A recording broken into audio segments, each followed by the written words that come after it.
Hello everyone, welcome to PHP Restaurant Management System project tutorial for beginner. So this will be really simple project in PHP, and first of all let me just tell you what we are going to do in this project. So here you can see we have a simple view over here. We have login and registration option where the user can register and log in, and also the user will be able to see all the food over here and they will be able to order the food from here. We will also create an admin panel where the admin will be able to add food to the database, and also if a user order any food, the admin will be able to see and the admin can change the order status from pending to delivered. So let me just show you here. Let me just log in over here as a admin. So the admin is this one. I'm going to give the admin password. Click on login, and then you can see this is our admin dashboard, and here you can see add menu items. If we click on it, we'll be able to add a new product. For example, let's say we are going to add curry. Let me just download a curry image from here. Let me just save it. After that, let me just choose the file. The curry is this one. I'm going to select it. Then we're going to mention the food name, which is curry. Let's say the price will be $20. And let's say it is Indian food. Let's say here Indian food, and click on add item. There you can see item added successfully message. And if we now click on view menu items, and at the end you can see we have one more food called curry, and it is $20 and it is Indian food. And if we go to view orders, there you can see there is some orders over here, and admin can change the order status from pending to delivered. If I now just select on delivered and click on update, there you can see the order status changed to delivered. So let me just log out and let me just log in as a user. Let's say here Tanvir at the rate of gmail.com. So this is a regular user. Let me give the password, which is 123. Click on login. So if I now click on view order, there you can see there is 2 order right now. So let me just go to the home page. For it, we just need to go to over here. Here you can see it is showing us dashboard. It means we are currently logged in. And let's say I want to order curry. If I now click on order now, there you can see order added successfully. Let me just click on dashboard and click on view order. There you can see the food is added, and which is curry, and it is pending. So let me just log out. Let me just log in as an admin this time, which is yamin@gmail.com. Password is 123. Click on login, and if we now click on view orders, there you can see there is one more order here, which is curry, and we can change the status as well. And if we now click on update, the status will change. So we are going to do those simple things, and this tutorial will be really simple and easy for you to follow and understand. So without wasting any more time, let's get started.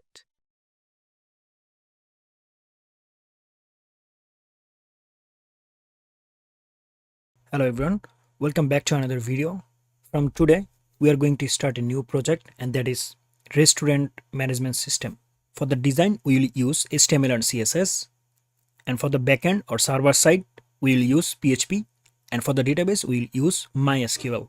Okay, so in this video, I will show you how you can actually install XAMPP, because we need to install the XAMPP. Here you can see I've installed XAMPP. So this is the XAMPP interface. You can see here, you can see we have Apache. So this is the server name, and we need to add or install a server in our PC to run PHP code, right? That's why we need Apache. So the Apache helps us to create a localhost server for the PC, and MySQL. Here you can see MySQL. So it will actually help us to create database. Okay. So let me show you how you can actually install XAMPP. Just go to the browser and type XAMPP. Here you can see the first link, and here you can see we have download here. You can just go to the first link, and here you can see we have 3 options: XAMPP for Windows, Linux, and Apple OS, right? So you can see now I am in Windows, so I can actually download this one, XAMPP. Okay, so you just have to click on XAMPP download, and it will actually start downloading. Or let's say you don't want to download from here, so what you can do, you can search XAMPP, you can click here download, and you will find three version, the latest, the previous one, and so here you can see all the three version, right? So I prefer all time the the middle one. So this is not necessary actually, you can actually download the latest version, and most of the time people actually download the latest version, right? So you can actually click on this download button and it will start downloading. So here you can see your download will start shortly, and now it will actually start downloading. Okay, so you can see it start downloading. I have already downloaded and installed it. You just have to download it and you just have to install it. After completing the installation, you just have to give the path. So you can see I have installed it, and I have set the path for the installation uh, drive is C drive, and here you can see I have a folder. So if you download it in any drive, you will get a folder like this XAMPP. You just have to double click on it. So you just have to click on XAMPP or double click, and you can see we have a lot of folder here. We just have to go to the htdocs because we are actually working with here, I mean htdocs. So if any project actually want to create, you have to keep it inside htdocs, otherwise actually you cannot run it. So here you can see I have PHP tutorial project, online shop project, news project, right? So if you need to create a new project, you just have to create a new folder, and our project name is restaurant management system, right? restaurants, restaurants or restaurant. Okay, so this is the project name, and we have to do everything inside this project. So let's say I want to run this project in the localhost server. So first of all, I have to go to the control panel, XAMPP control panel, and here I have to start Apache, and you can see it's getting yellow, and now is kind of green, right? Okay, so here you can see we have a port here now. It means our Apache server is running, and here you can see it's running also. So yeah, we can go to the browser and we can search here localhost slash the project name. Okay, so this is the server name, localhost, and then you have to just type here the project name, and that is restaurant. Okay, restaurant.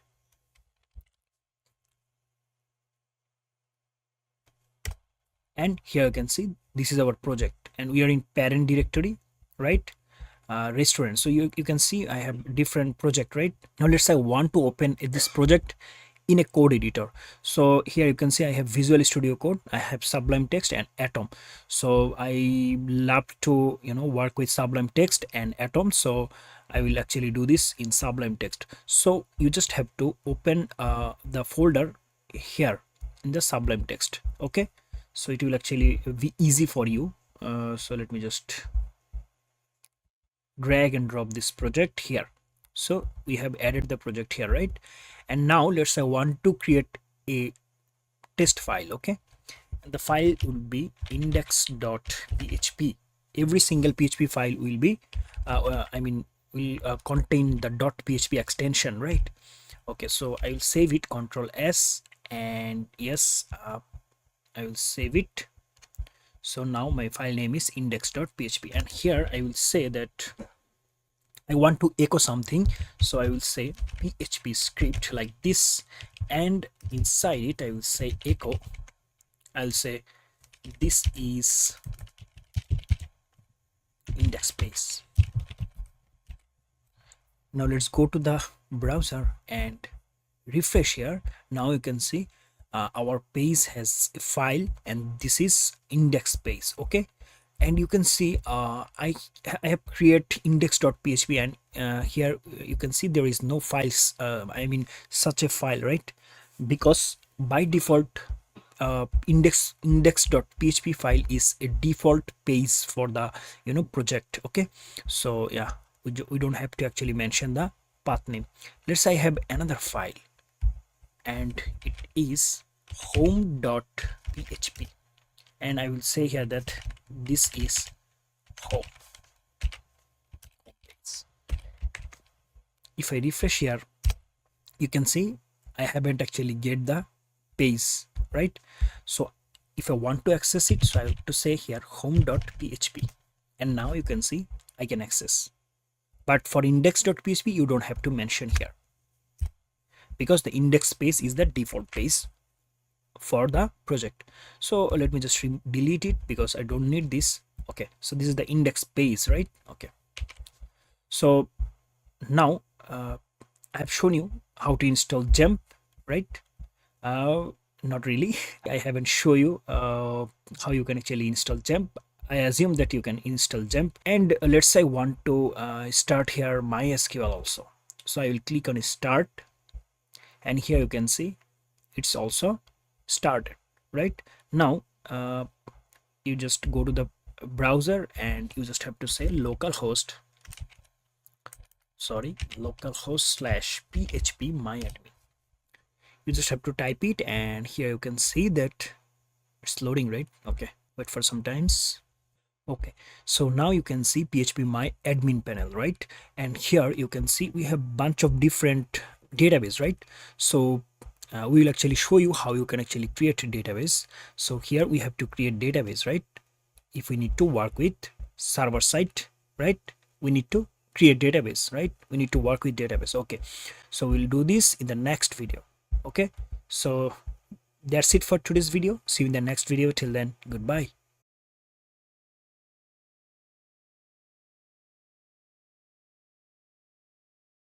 Hello everyone, welcome back to another video.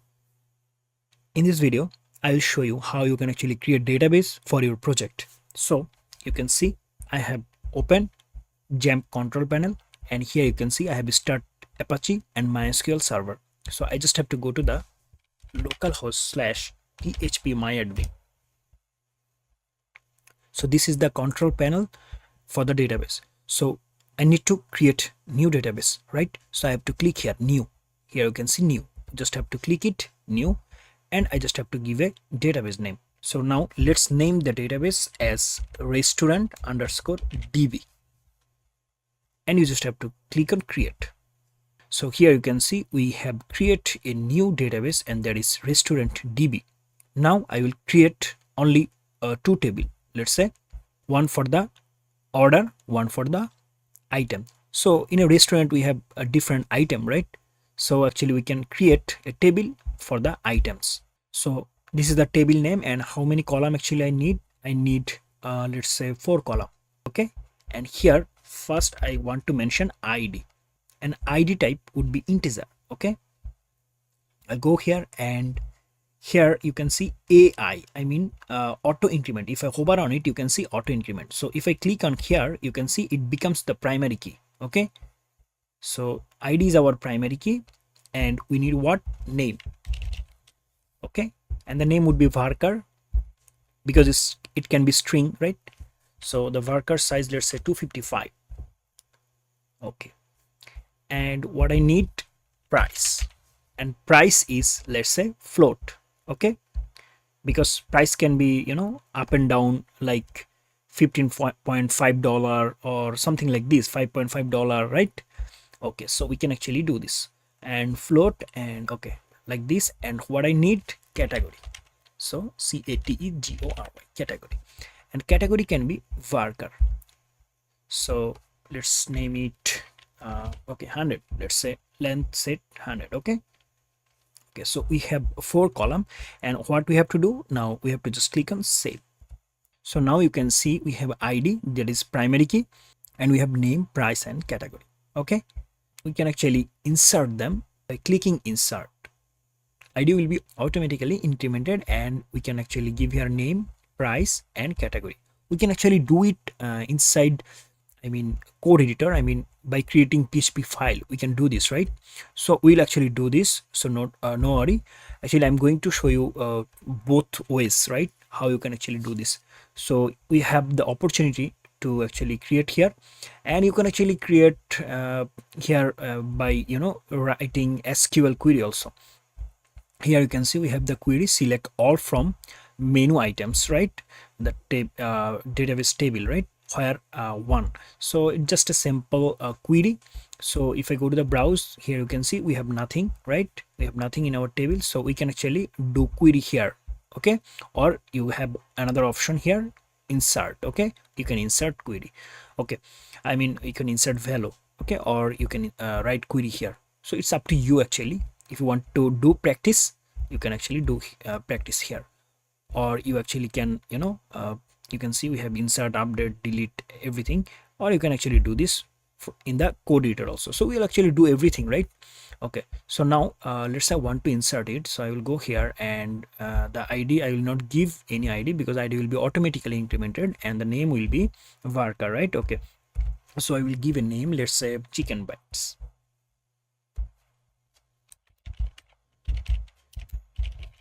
Price is, let's say, $15, and category, okay, we have to give here float value, let's say 15.0, and category, let's say, so you can see Chinese, Italian, Thai, let's say it's Thai. Okay, let's say I want to add a category Thai, so I'll say THAI, and what I have to do, I just have to click on go. Okay, so you can see this is the query: insert into menu items, id, name, price, category, values, null, chicken bites. Okay, why null? Because I don't need to give here value, because it will actually automatically increment it. So if I go to the browse, here you can see all the value have been added. Okay, and let's say I want to create one more table, and actually we'll create through SQL. Okay, so let's go to the SQL, and here, so let's say customer will give order. So we can actually create a table. The table name will be orders. Okay, so actually we have to create a table first, right? Okay, so I can click here, new, or maybe restaurant db, I can go there, and here I just have to say that orders, I need how many column, I need let's say, I will say here that I need 4 column. I'll say that, okay, the first one will be id, and it will be auto incremented. So I will click here, and you can see now it is primary key, and we have customer name, let's say customer underscore name, and the name would be varchar, because it can be string, right? Yeah, obviously. So we'll give here 255 item name, let's say. Okay, it also varchar, and the last one is, let's say, status, order is actually delivered or not. Okay, so yeah, it will be also varchar. Okay, and now we'll actually save it. Now let's say I want to insert data through SQL. So I will go here, and I will say that insert into the table name orders. Okay, so I have to give the column name. I mean, I have to write all the column names. So all the column name, if I go here in the new tab, here you can see we have all the column name, and there is id, customer name, item name, status. So I will say here id, customer name, what next, item name, right? Item name, comma, status.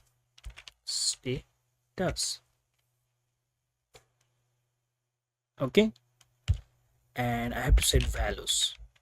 I'll say here values will be, the first one would be, let's say, I actually want to give here null, so I'll say null, comma, the second one would be, let's say, customer name would be, let's say, Milan. The third one is item name. So item name, we are getting item from here, menu items. So the item name is chicken bites. So let me just copy it, and here I'll say item name would be chicken bites. Okay, and status is, let's say, pending. Okay, and I just have to give here comma, and what I have to do, I just have to click here go, and here you can see inserted row id 1. So just go to browse here, and here you can see we have id 1, customer name Milan, item name chicken bites, status is pending. we can do all the things in the code editor, I mean in the PHP file, and we'll actually do this. So that's it for today. So in our next video, we'll actually connect our project to the data, I mean to the database, and I will actually check the connection is successful or not. Okay, so see you in the next video. Till then, goodbye.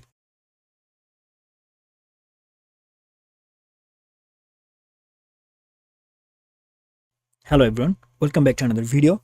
In this video, I will show you how you can actually connect your project, PHP project, to the database. Here you can see we have create the database restaurant DB. We have created two table also, and we have added all the datas, right, in our previous video. So in this video, I will show you how you can actually connect them. So I will create a common file, and the file name will be db.php. So let me explain you why I have actually created this db.php. So let's say I can create multiple file in my project, right? And I need to add, do connect. I mean, I need to, connect to the database, multiple times. So I have to, write the code. So this will be data, redundancy, right? So you don't want to do this. I just want to create a separate file for this, and every single time I just have to include the file. So what is include? I hope you understand include, because without actually knowing include, you shouldn't, come here, or you shouldn't actually start doing a project. So but let me tell you what is include. Let's say I have a file. So let's say I want to access the file here. So I just have to say here include and the file name. Okay, so the file name is db.php. So this is called include. So I just have to write this one line of code, okay, every single time if I need to connect to the database. So that's why actually I have created here db.php. So first of all, I have to write PHP syntax like this. Okay, I have to say that, okay, I need to set the connection. So I need a variable, and we know in PHP we need to declare a variable using $sign, and I will say here server. Why? Because I need to know the server. So I mean I need a server to connect to the database. So the server is localhost, and I need username. So I will say user, and we know that by default the user is root. Okay, and by default the password is null. You cannot give here any space, okay, or anything. It has to be null. Okay, and what I need, database name. So I will say dv name. The database name is our database name. So the database name is restaurant db, restaurant underscore db. So this is the database name. And now I need to set the connection. So for the connection I need a variable, because I want to, okay, let me just declare the variable later. Actually I want to set here a connection. So I will say new mysqli, and it will actually create a new connection, and we just have to pass all the parameter, all the 4 parameter here. So first server, so let me copy it and I will paste it here, and you have to give comma to separate all the parameters. And then the second parameter is user, comma, third parameter is password, comma, fourth parameter is $db name. And let's say I want to store the connection in a variable, because I actually need a variable when I actually want to show the connection error or everything. So I will say here that $con, the variable, you can give here any name, equal to like this. So now my connection is stored in a variable. Now I will check that if not connected yet, I will say if not $con, it means we have some error. So we'll actually show the error. So I will say error, and we have to paste the error. So here you can see double quotation. So we have to use curly braces. So this is called curly braces. We have to actually use like this, and we just have to mention the variable name and then connect error function. Okay, connect underscore error. Okay, oops. connect underscore error.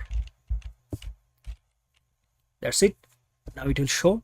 Otherwise, actually, we will show here that else that echo connected to the database successfully.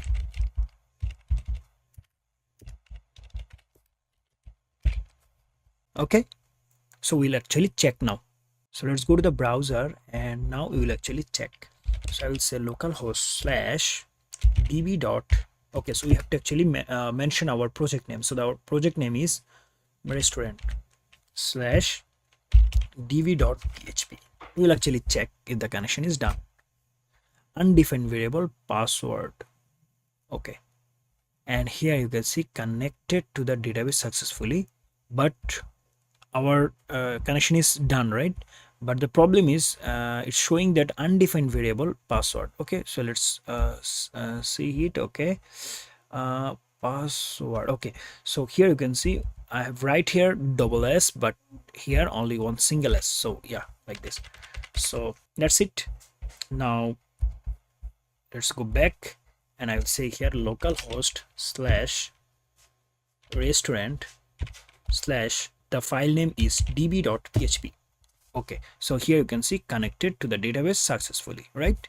Okay, so this is how actually you can create connection, or you can connect your PHP script, or sorry, PHP project to the database. Okay, so that's it for today.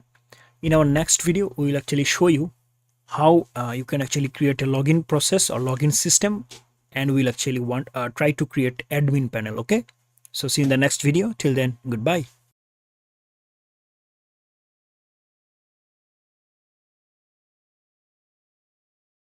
Hello everyone, welcome back to another video. So in this video I will create user login system. So I will create a user table. Okay, so in this video we will actually do admin login system.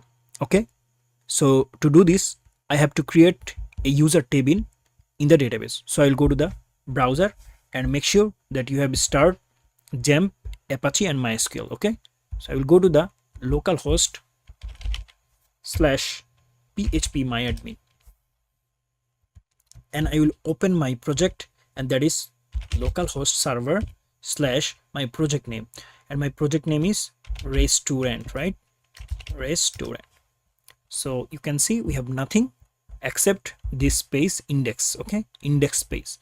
So I'll go here and I have to wait for some times. So here you can see we have only two tables here, and now we will create one more table, and that is for the user. So I will say here users. Okay, and I need, let's say, user email. So ID will be automatically incremented, so I will keep ID, then email, then password, then name, then address and phone number, let's say. Okay, so 6 column, right? So we'll actually create here 6 column. 6. Let's say we need one more column, so actually we can add later. So now my table name is users and column number is 6, so I will create it. Here you can see we have all the 6 column. So first one is ID. Okay, and the second one is, let's say, name. Third one is email. Okay, and fourth one is password. Fifth one is, let's say, address, and the sixth one is phone number. Okay, so the first one is auto incremented, so I have to click here AI and it will be primary key, and name should be varchar because it contain string. Here I will give 255 length, and email also varchar 255 length, and password is also varchar 255 length. And we have address, so address can be long, so we'll actually set here that text, and phone number is also varchar, so I will give here varchar and let's say 255. Okay, everything is done here. And one thing is we will actually log in through email and password, right? So we need unique so we need unique email, right? So I will go here and the email column, okay, I will make it unique, because I have already a primary key, right? Here you can see already a primary key, so I will take it as unique. So go, and here you can see email is unique. Everything is done here. Now we have to give here save. We have to save it, right? So here you can see we have ID, name, email, and the email is unique, ID is primary, then we have password, address, phone number. So in our previous video we have created menu items, right? And here I made a mistake, so let me just solve it. So not here, actually orders table. You can see that in orders table we have status, right? If I go to the structure, you can see that our status is varchar, so we have to change it. So I will go here, change, and it will not be varchar, it will be enum. Okay, so I will go for enum. So here you can see enum. That's it. And I need to remove the length. Okay, I need to save it. Okay, so I need to set enum values. So the value will be, let's say, delivered, and let's say pending. Okay, we'll remove these two fields and go. So we have delivered and pending. Okay, and now I will click on save. So status is now changed, right? Okay, if I go to the browse, you can see we have pending status. Okay, if I go to the structure, you can see we have pending here. Let me just copy the pending from here, and I will go to the browse, and I will actually change it, pending. And here you can see we have two options, pending and okay. I'll enter here, and now let's go back to our topic, and that is user. So let's say, and yeah, I need to set here one more column because I need to know the user type. Okay, because I will use a single login form and a single table for all the users.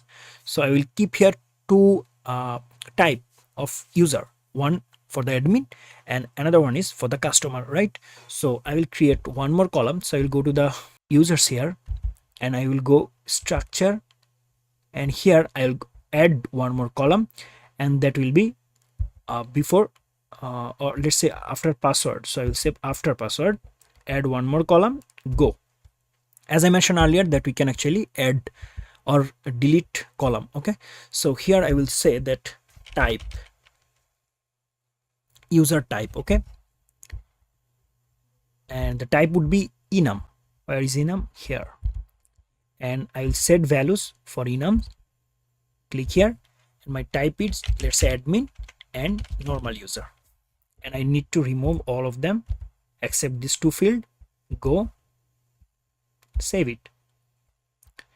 Okay, so now you can see we have type. Okay, and now I need to do registration. Okay, so actually I don't want to do registration for the admin. I will actually insert admin from the database, and I will do registration and login process I will do registration process only for the user. Okay, not for the admin. I will add admin from the database. So let's add a admin from the database. So here ID, let's say 101. Why? Let's say I haven't give here anything, let's say null, so it will actually count from 1. And if I say here 101 or 101, whatever you say, it will actually start from 101, and then the next one will be 102. So the name, let's say Yamin. Okay, email yamin@gmail.com. Password, let's say 123. And now we have to give the type is admin. Address, let's say Dhaka, Bangladesh. Okay, and phone number, let's say 0000. And now we have to select go, and now you can see we have insert in users table. Now let's go to the browse here. Here you can see we have added ID 101, name Yamin, and everything is here. Let's go for the login process. So I will create a login page for the admin. For the admin, we will create a new folder. Okay, but as the login process will be for all the users, let's say for normal users and admins, so we have to create it in the common file. So I will create a new file here and I will name it as login.php. And in the login.php I will say that okay, at first actually I'm going to say here HTML and press tab. It will actually create basic structure for me, and in the title I will say that restaurant. Here I will write style. Why? Because I want to do style in the same pace. Okay, so here I will say that I need a form, and let's say I want to add a form here, and I need some input field to login for the login purpose. Okay, and the first type would be, let's say, email, because I need to give here email and password, because I already mentioned that I want to actually log in. I want to start login process through email and password only. Okay, that's why actually I have made email column as unique. So name will be, let's say, email, and actually I want to say it here, I want to say that enter your email, and I want to copy it once again, and I want to say here that enter your password. Type would be password, and name also password. And I need a login button, so I'll give here input field and type should be submit. We can actually create here a button in another way, that is like we have to say here button, and we have to give here button type should be submit, like this. Okay, no problem. We will actually use input, so input type submit, and I need a name for it, so I will say here submit, and I need to set value actually to show the button. So let's say I want to open this, so I'll go here and I will say that restaurant slash login dot php, and here you can see this is the button, but it doesn't have any name, right? So I mean to any value, so we have to set here a value that is login, or I can say here capital log in, let's say. Okay, so I want to actually set a class here, let's say form. Okay, and I want to access the class here. To access the class I have to give dot and the class name form, and I have to write here style attributes. Okay, CSS attributes. So here I will say that okay, I want to show all the forms inputs, okay, as display block. Why? Let me show you.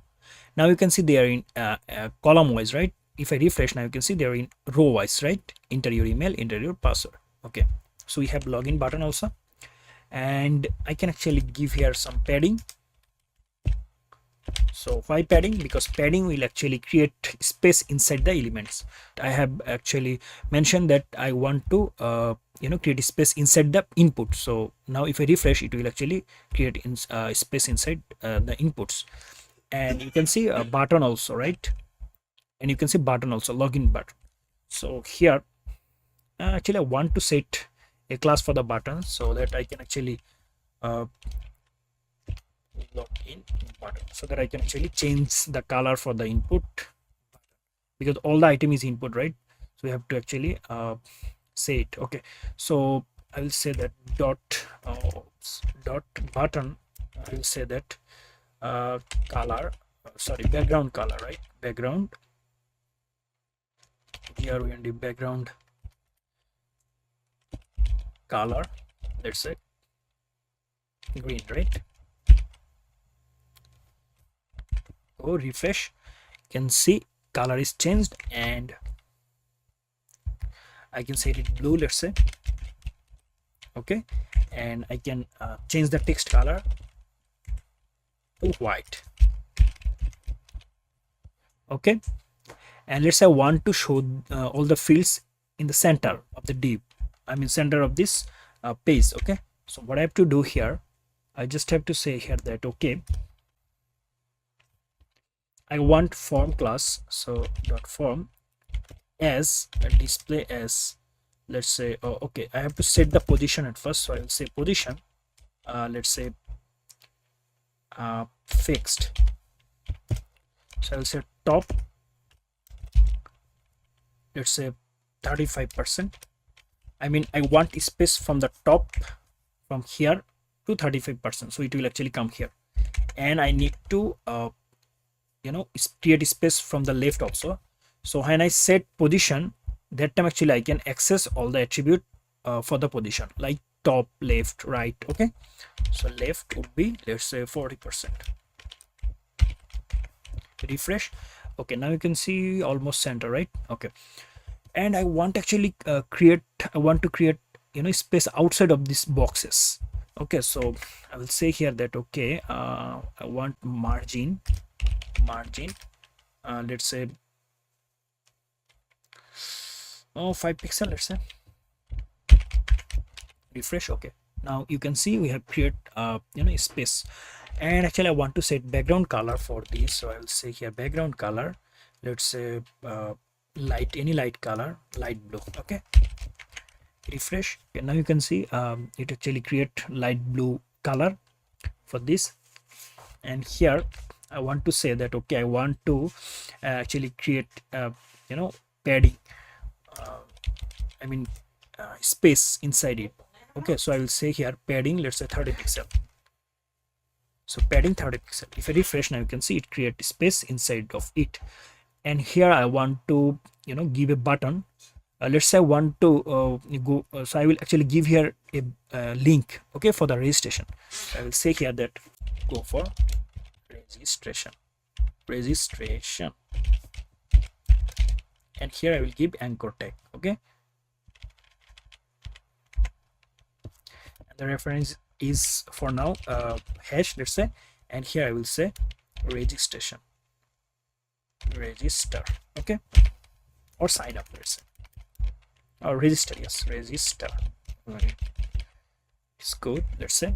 So refresh. Now you can see go for registration, so it should go after login, right? Okay, so I will actually add it here. So after this, refresh. Okay, so here you can see we have register button. Go for registration, login. So actually I want to set login either center of this div, or maybe it will take the whole width. So I will say, let's say I'll go here and I will check that button width, let's say that's 100%. Refresh. Okay, so now you can see it's 100%. Okay, so we have login button here and everything here, and done. I can change the background color for the input also. Okay, so let's change it. I'll go here and I'll check the background color for the button. Let's say light, any light color, light coral, let's say. Refresh. Okay, like this. And I have changed the button color also, so I will go here and I will change the background color. Okay, blue, important, let's say, important. Refresh. Okay, now blue will be here, and if I write something here, you can see, okay, nice. Okay, right. Okay, so that's it. You can see we have register button also, so it will not work because we have given here only hash, we didn't create the process. Okay, now let's do coding. So here you can see we have to give here required, so that nobody can actually give it null value. Okay, so I will say here required attribute. Okay, and I will go here also password required, required, and everything is all right here. Now refresh. Now you can see I cannot actually press here login, so we have to give here value. Okay, all right. So I will say here in the form, here you can see we have class form, and I just have to say here method, let's say post, and I have to give here action, so I will say here action. I mean where it will actually go. So it will actually go in the same page. So I will say login.php. So when somebody actually click on submit button, it will actually go to the same page, redirect to the same page. So I will go at the top, and here I will say PHP syntax, and I have to write here codes. Like I have to accept those values. So I will say here if is set method, okay, and here I will say if $_post, because the method is post, right, and our button name. So here you can see we have type submit, and name is also submit, so we have to actually give the name here. So I will copy it, and I will go at the top, and I will paste it here, submit, and we have to give her curly braces, and now we have to accept all the values. I mean we have to store all the values, right, because the field values will actually redirect with I mean when somebody actually click on submit, so it will actually redirect with the field value. So I have to accept all the field values. So let's say I want to accept the email, so I will say here email is equal to $_.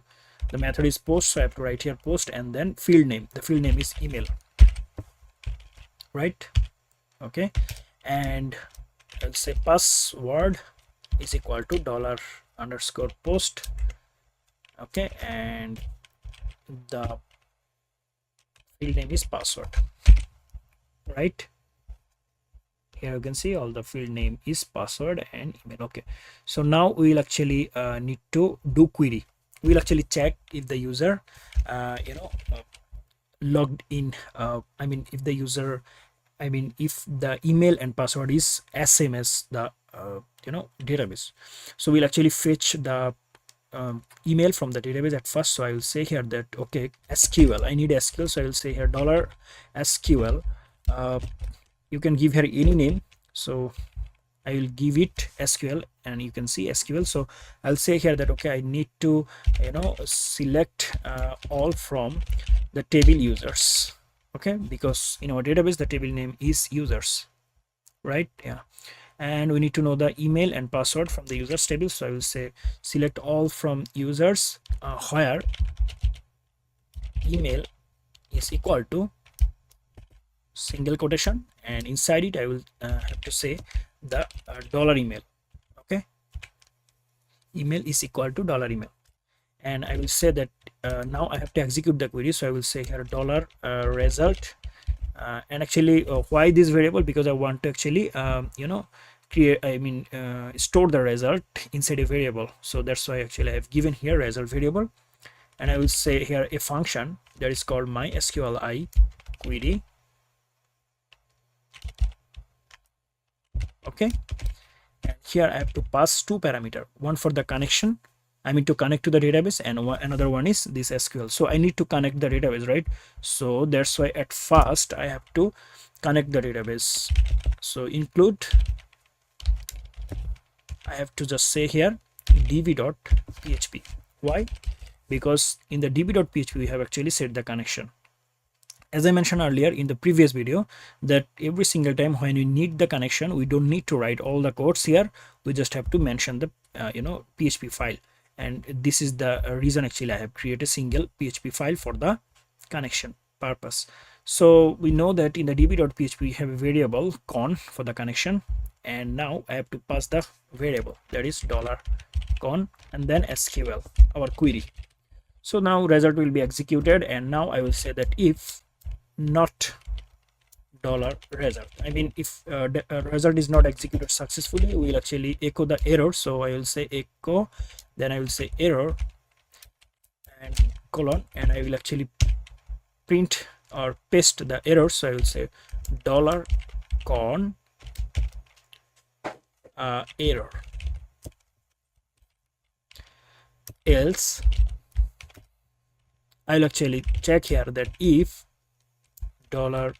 $result number of rows is greater than 0, it means we have actually value, right?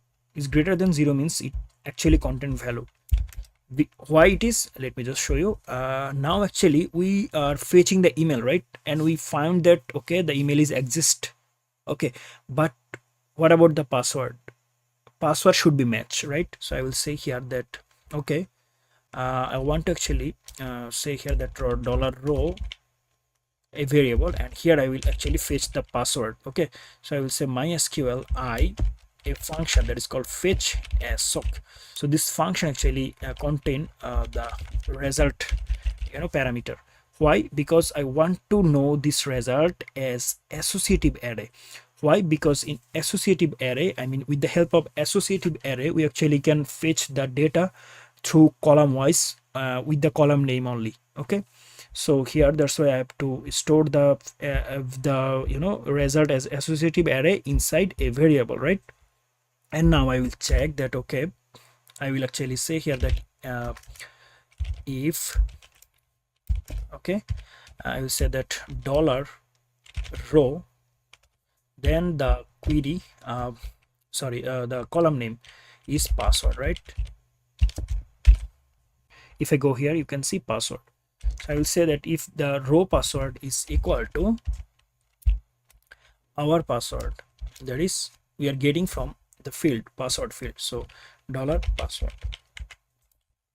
If it is same, then we will actually say echo log in successfully, right? Otherwise we'll say that echo password is wrong.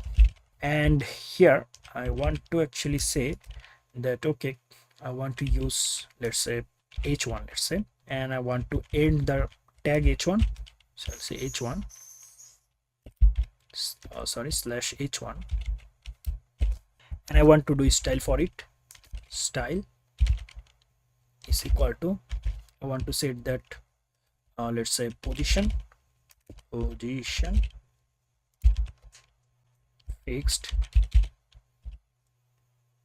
then what other style, let's say left, let's say 35%, sorry 40%, right? 40%, and right sorry top, let's say 35%.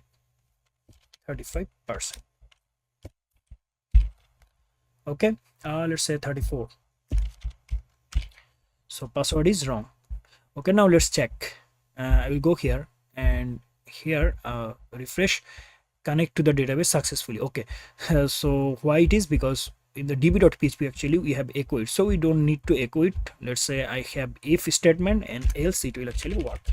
Okay, so refresh, and now it's like this. And now let's say I want to set here email, let's say yamin@gmail.com, and password is, let's say, a wrong password. If I click on login, now you can see we have a text in the back of the field. So I will actually say here that okay, I want to do some style. I actually want to set here, let's say 30%. Now refresh, password is wrong, and let's say 25%. Okay, refresh, reload. Yeah, password is wrong. All right, so now I can actually set the color to red. So I'll go here, and here I would say that okay, I want to change the color also red. Okay, red. Refresh, listen. Okay, password is wrong. Now let's say I want to say here yamin@gmail.com and 123. Now password is right? Okay, now I click on login, and here you can see login successfully. So actually we'll change it. That's why actually I don't want to do any style for it. We actually move it to when I mean the login will be successful, then actually we'll actually move it to another PHP file. So let's create it. Okay, so for the admin, actually I'm going to create a new folder for the admin, and I will name it admin. Okay, and here I will actually keep all the file related to admin. So I will say here Ctrl S, save admin dashboard underscore dashboard dot php. So I will go here and I'll check it that if row password is password, then actually I will redirect him to the admin dashboard. So I will use header function, and here I have to give double quotation, and I have to say here location colon and the file name. So the file is inside the admin, right? So I have to say here admin slash the file name admin underscore dashboard dot php. Okay, so this is the header file. Okay, let me just say here that this is admin dashboard. Go here, and let's say I want to log in yamin at gmail.com 123 123, enter, login. Now you can see this is admin dashboard, and we are actually in admin folder, right? In admin folder admin dashboard.php. So our login process is done perfectly. Now let's go for the registration. So I will create a new video for this. So see you in the next video. Till then, goodbye.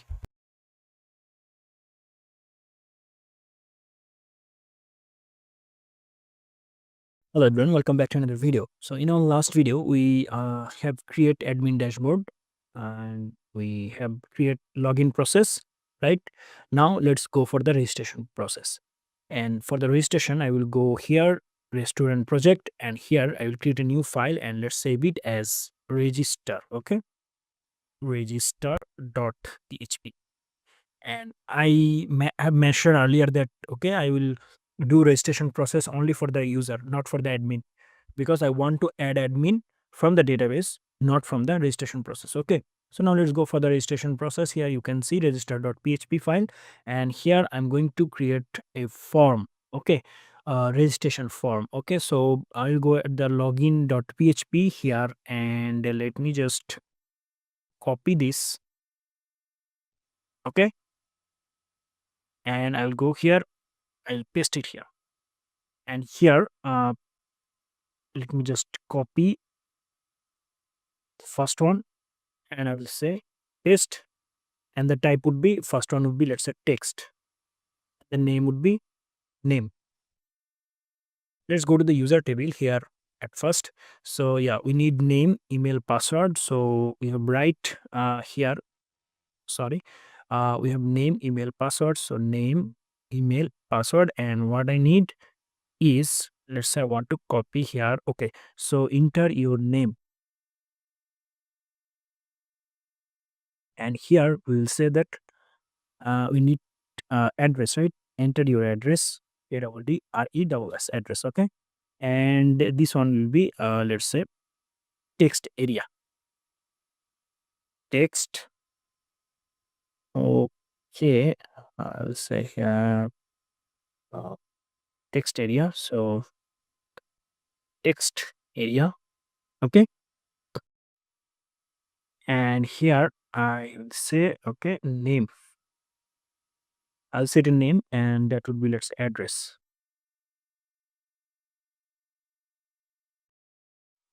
Okay, and I want to actually set a class for it because I want to do style for it in different ways. So I will say here text area class. And what next? And we need phone number, right?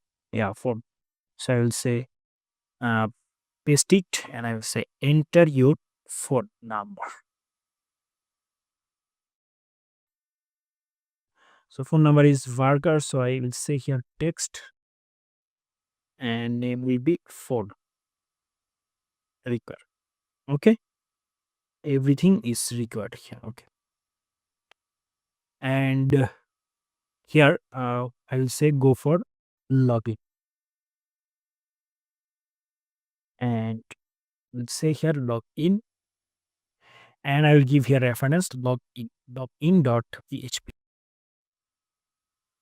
Okay, and here the value will be register, or let's say sign up. Okay, sign up, and that's it.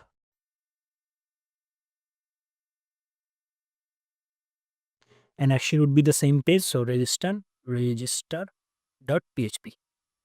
Okay, All right, so here I have created a class for the text area. So I'll go here and I will say that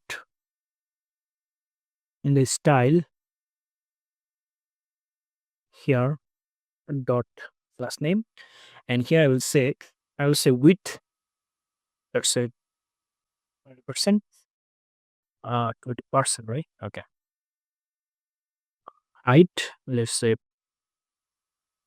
40%. Let's check. Okay. So we'll go here and here I will go to the restaurant, and here I will go to register.php. Okay, so you can see we have here name, email, everything. Okay, and we have sign up button. So actually I don't want to create here sign up button like I mean so big, so I will actually go for the login button, and here you can see width, so I will actually remove the width. Okay, refresh. Okay, sign up. I'll say that okay, I want text area width and height. Let's say width would be let's say 400 pixel, and height is let's say 400 also. Refresh. So there is no scroll bar, right? Ah, this is the problem. So I will say top 0, let's say. Refresh. Okay, so I can say here that okay, I don't need fixed position. I can say here margin, right? uh, you know uh, I want to say here margin, let's say of margin top, let's say 0, or I can say here margin. Okay, uh, uh, right and left, let's say 30 pixel, not 30 pixel really. I want to say it here, let's say 300 pixel, uh, you know, left and top and bottom, let's say 0. So refresh, and now we have the scroll bar, but the problem is okay. So I'm giving margin top and bottom 300 pixels. So I will say here 0 at first, and then I want to actually set left and right. So I will say 300 pixel, 300 pixel. Okay, refresh.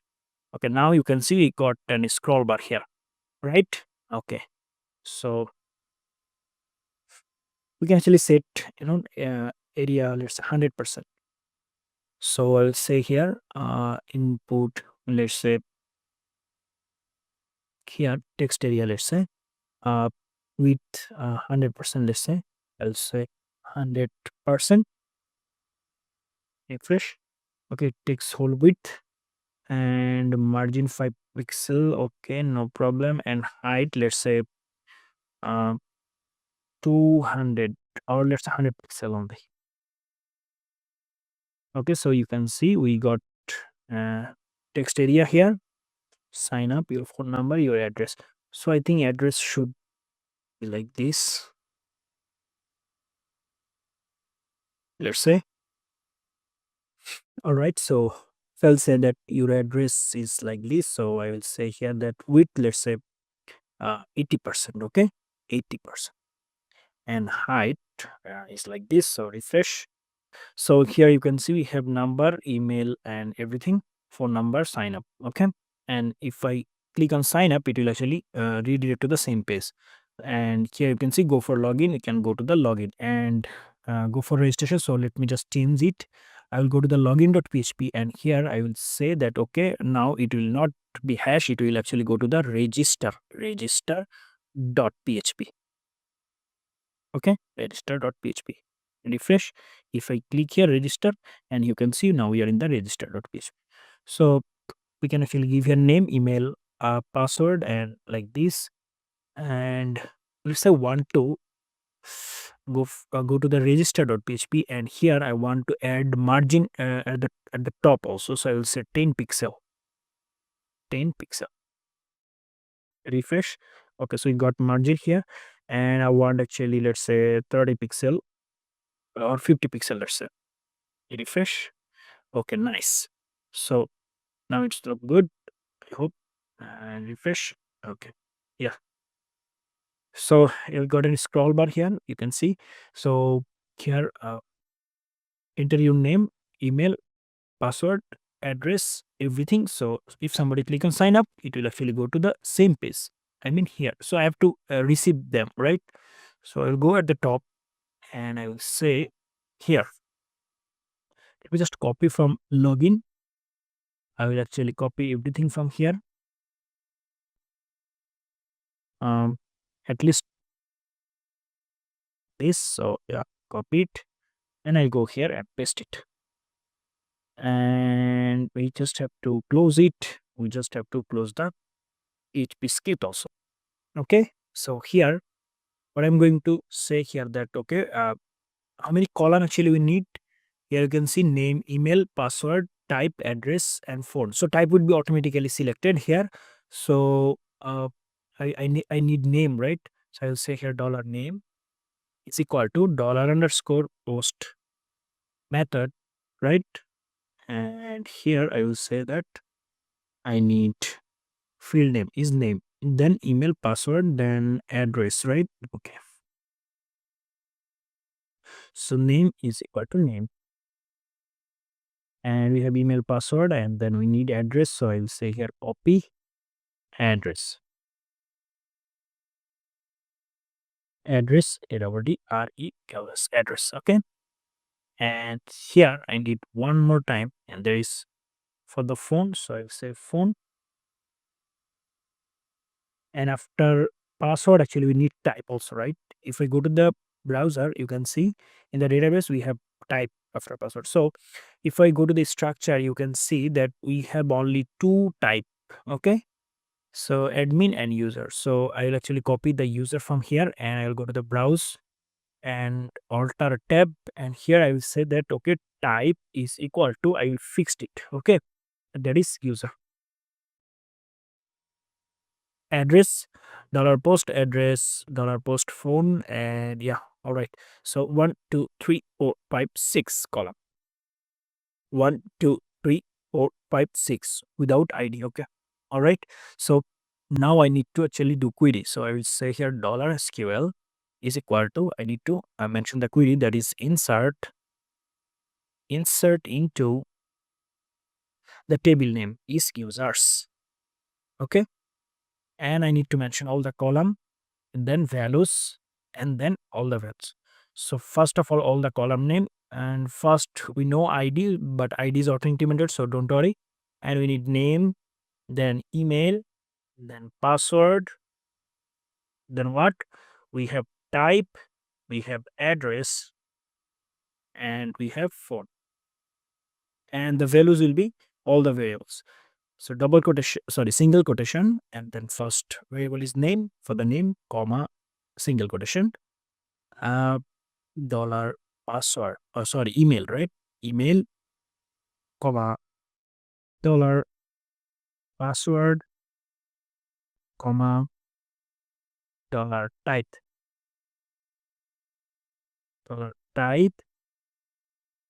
comma, dollar, we have to give single quotation. I will say dollar address, ADDRESS, comma, I need dollar phone. So let me check one more time. So ADDRESS. Okay. So now we'll actually execute the query. So I need to set here result variable, and I have to say here MySQL I underscore query. And the query, we need two parameter, one for the connection, one for the SQL. And our query is executed. I will say if not dollar result. Okay. We actually say here echo. I'll say here that okay, uh, I want to actually test the error. So I'll say error. I'll say here dollar con error. It's say echo.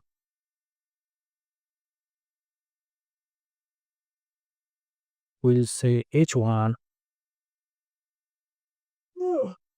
Okay. And I'll say here, I want to say here style, let's say, and I will say here margin, let's say 0. Okay, margin top. Okay, margin top, let's say 0, and margin left, let's say if I go here in the style, you can see that from margin, let's say 300 pixel. I'll go here and I will say margin left 300 pixel. Okay, and color, let's say green. That's it. And here I will say that um, register, register, registered. Okay, successfully. SUOCESS if you don't go by fully. Okay, so let's go and check if it is working perfectly. Refresh. So syntax error unexpected identifier margin, uh, margin top, margin left. Okay, so here we have to give single quotation. Okay, so I have to give a single quotation, and here also single quotation. Okay, all right. So now let's go and refresh. Okay, so let's say I want to say here enter your name. So I'll say Milon, let's say at gmail.com. Okay, so let me check if we have, okay, no, we have no user.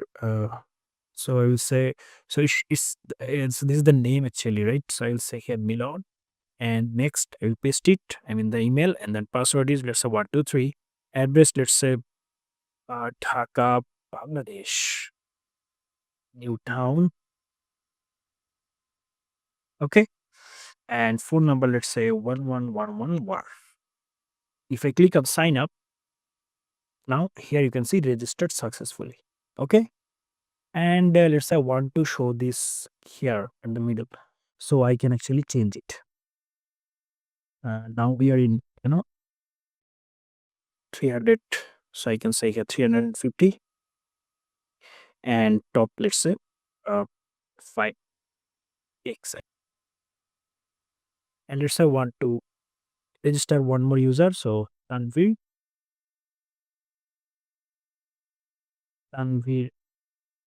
gmail.com, password 123, address USA, and phone number is 333. Click on sign up. Now here you can see registered successfully. That's it for today. Thanks for watching. See you in the next video. Till then, goodbye.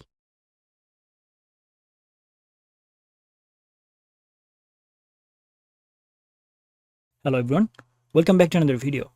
So far we have complete admin login, I mean user authentication system, right?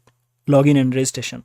So now we'll do admin dashboard part. Let's say now admin can actually add menu items. So you can see we have created a table, right? Menu item. We have to create more columns. So in this video actually I'm going to show you how admin can add menu items and can view all the items. So I will actually break the video in multiple parts, because the video will be very long, and we'll actually try to make it not more than 10 minutes. Okay, so that's why actually I will divide the video into multiple parts. So at first I will actually do design part for the display and adding menu items. Okay, so I will actually do design for the menu items, adding and display. First of all, actually I'm going to design the form. I mean admin can actually add it, right? Okay, so before that actually I'm going to create admin panel. Okay, so you can see we have admin dashboard. So now let's design admin dashboard.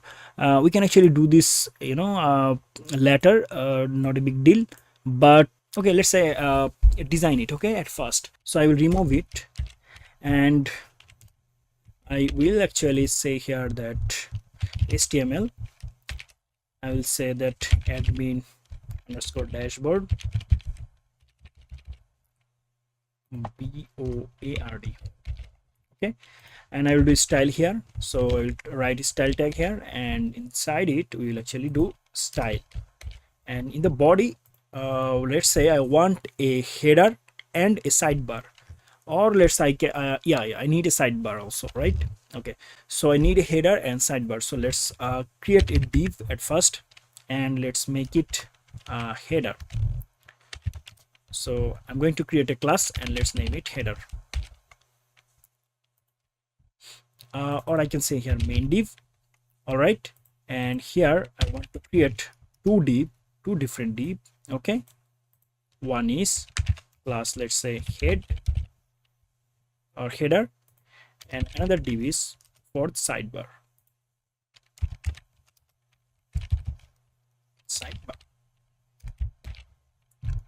Or I can set it here div. Let's say we have header, we have sidebar. All right, so now let's go for the header. So at first I want to say here that okay, just a simple text that this is header, and I will go here and I will do style for it. So I will say header, sorry, dot header, right? Because I need to mention the class name, that is header. And I want to set padding for this header, let's say 30 pixel, and I want to set a background color, let's say black, and the text color, let's say white. Now let's go and check. I will go here and I will refresh. Now you can see we got a top bar, right? Okay, this is header. Okay, and actually I want to set here universal sign that okay, I want initially padding and margin 0 for all the items. Refresh. Okay, so this is the header. All right, and now we need what I need here is one thing I can do. So this is the sidebar. All right, actually I don't need to use this div, so let me just remove it. Okay, this div from here. Okay, and I actually want to remove space. All right, so we have a header, we have a sidebar, and that's it. So this is the header, and now we have a sidebar. So I will access the class dot sidebar, let's say, and I want to set the position fixed,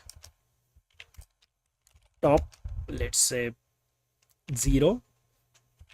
All right, and here I want to set that position fixed, top 0, let's say height 100%, and I want a specific width of, let's say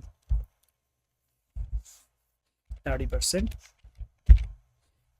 Let's check. Okay, I have to actually set background color to okay, let's black here, and I want to set color for the text white. Now go here, refresh. Okay, so 30% is more, and I can actually reduce the size, so maybe 20%. Refresh. Okay, all right, so we have this. And now here in the sidebar, actually I'm going to say okay, I want to use here some links. So I will say anchor tag,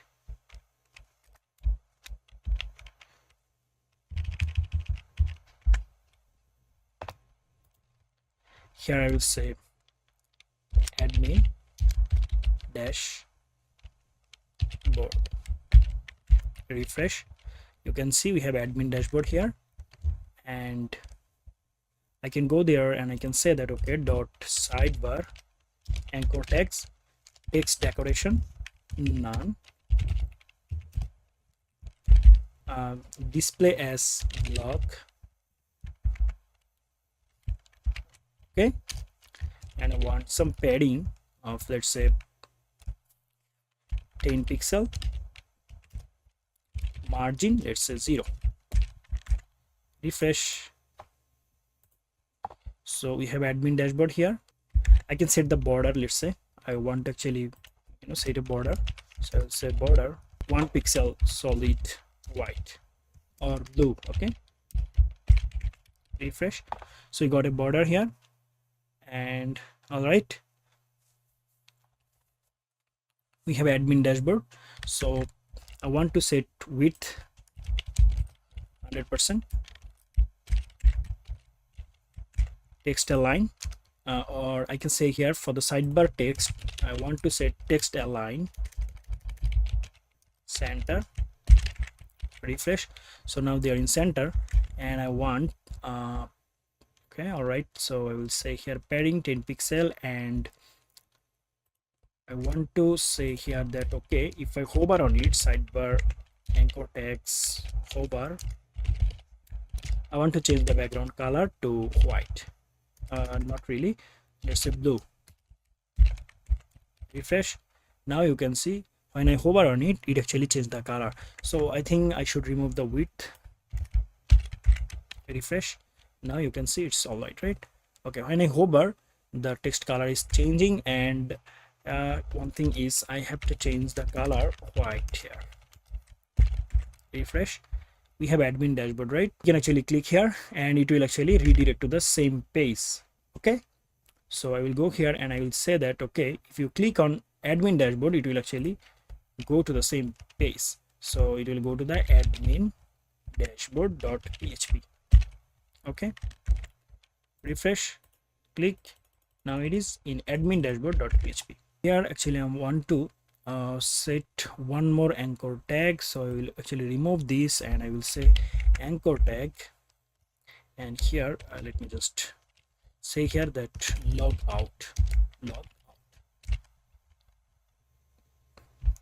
Okay, and I want to set a class. Okay, so I will go here and I will say that okay, header anchor tag, so I will say dot head here, header anchor tag, text decoration, text align, not text align, actually text decoration, right? Text decoration none, and I will say color white, and I want to set the text align right. Refresh. Now you can see we have a log out button here.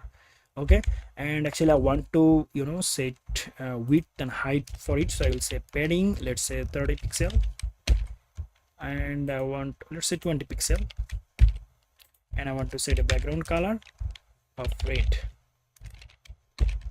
Refresh. Okay, now you can see we have a nice logout button here. Okay, and let's say I want to add items, right? So I will create a new file for the add item.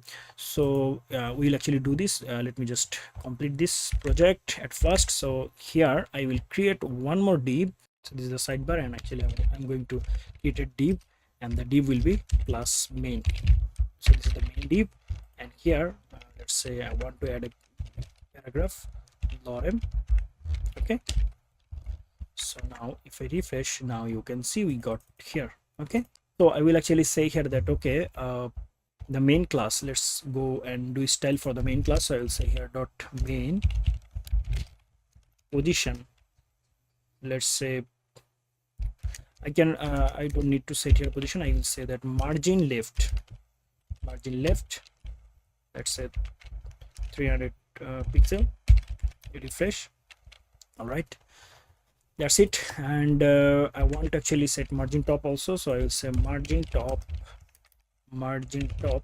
let's say 20 pixel. Okay, so this is the main part, and now so this is our admin panel, right? So let's add some anchor link here. So in the admin dashboard, we have admin dashboard. Now let's go for the new one, and that would be anchor tag, and here I will say that okay, it will actually go for the menu items, add menu, let's say add menu underscore items. We'll add view menu items.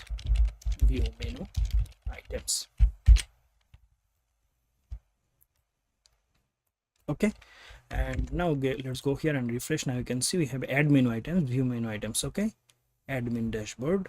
Oh, actually I want to create here more space.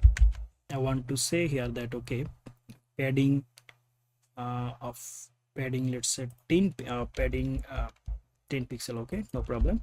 I want to say here padding top and padding bottom, let's say, okay, I can say here that padding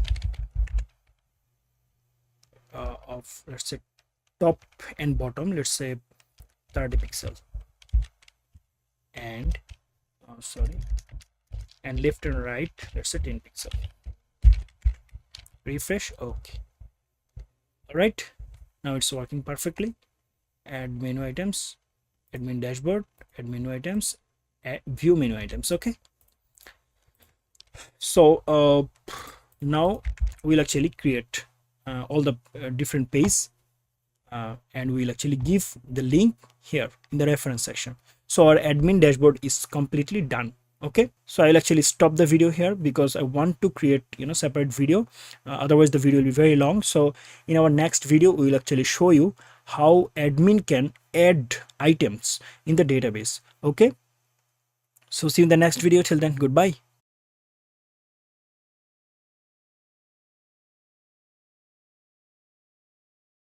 This video I will show you how to do admin validation. Let's say any user or anyone can actually access the admin dashboard.php, right? If I go here, you can see there is no restriction. I will just write the path localhost slash the project name is restaurant slash the folder name is admin, then slash admin underscore dashboard, and you can see I can access it. So it shouldn't be, right? Because only admin can access those pages. So let's do admin validation. So I will go here, and in the login.php you can see that we have said here that if the password is match, okay, then it will actually go to the admin dashboard. But we shouldn't do this. We will actually have to check that if the user is admin or the normal user, or if he's not logged in, then we will actually redirect him to the login page. Okay, so let's do it.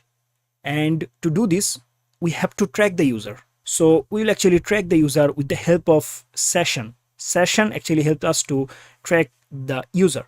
So here, when I say that, okay, the password is matched, okay, then I will actually say here that, okay, now I will start a session. So I will say here session, okay, session underscore start. So this is the function I have to say here, session start.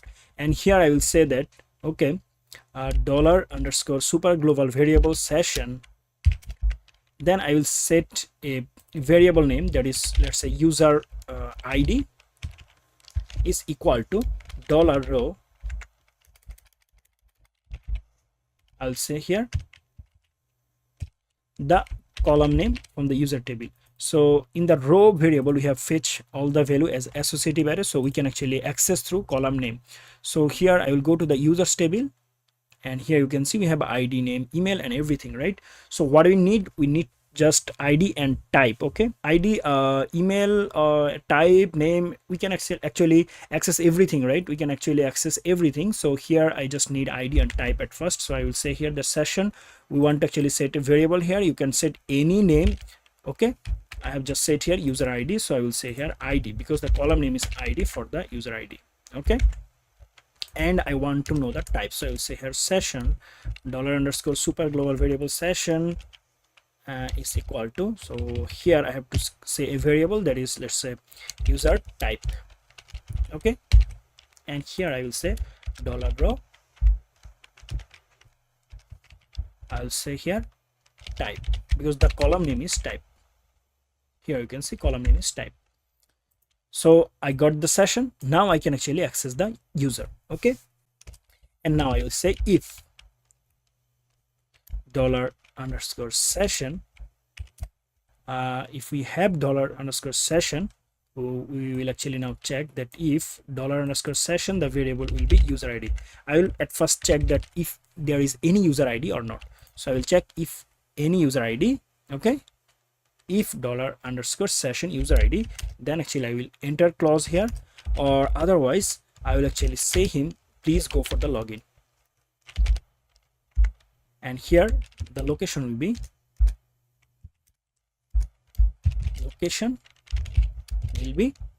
login dot php. All right, So we are checking here that the password is matched or not. So we'll actually set here user ID. Okay, so or we don't need to actually do it. Okay, we don't need to do it. We'll actually check that if a session has any user ID or not. If any user ID, I mean if we get any user ID, so we'll actually check here that now check if $_session, the variable is user type.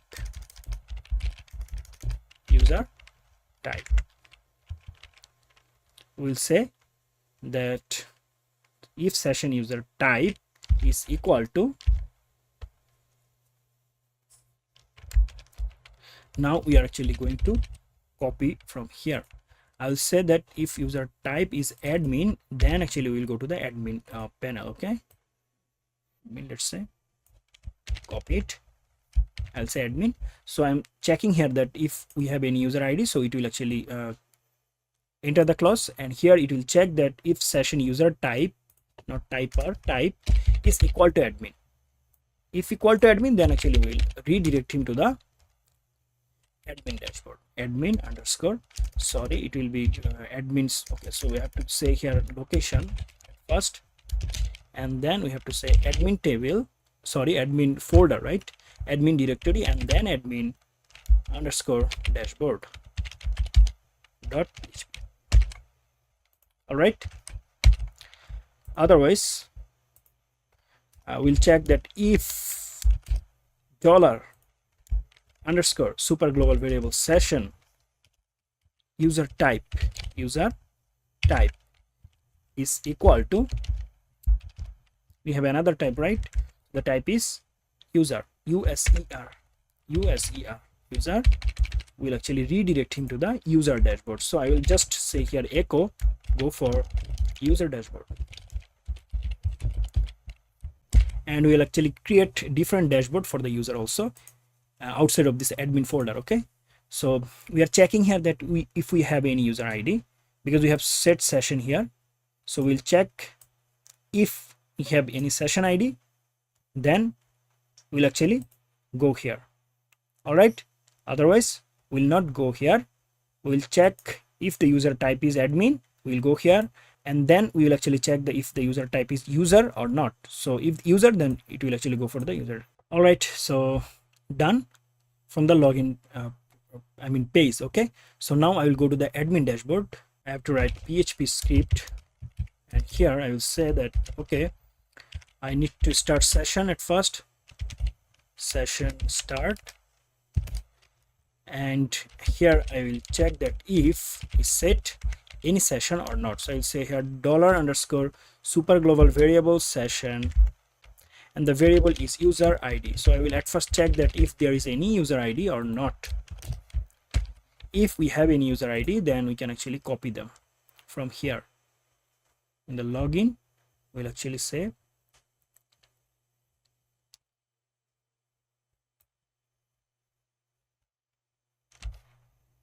copy it.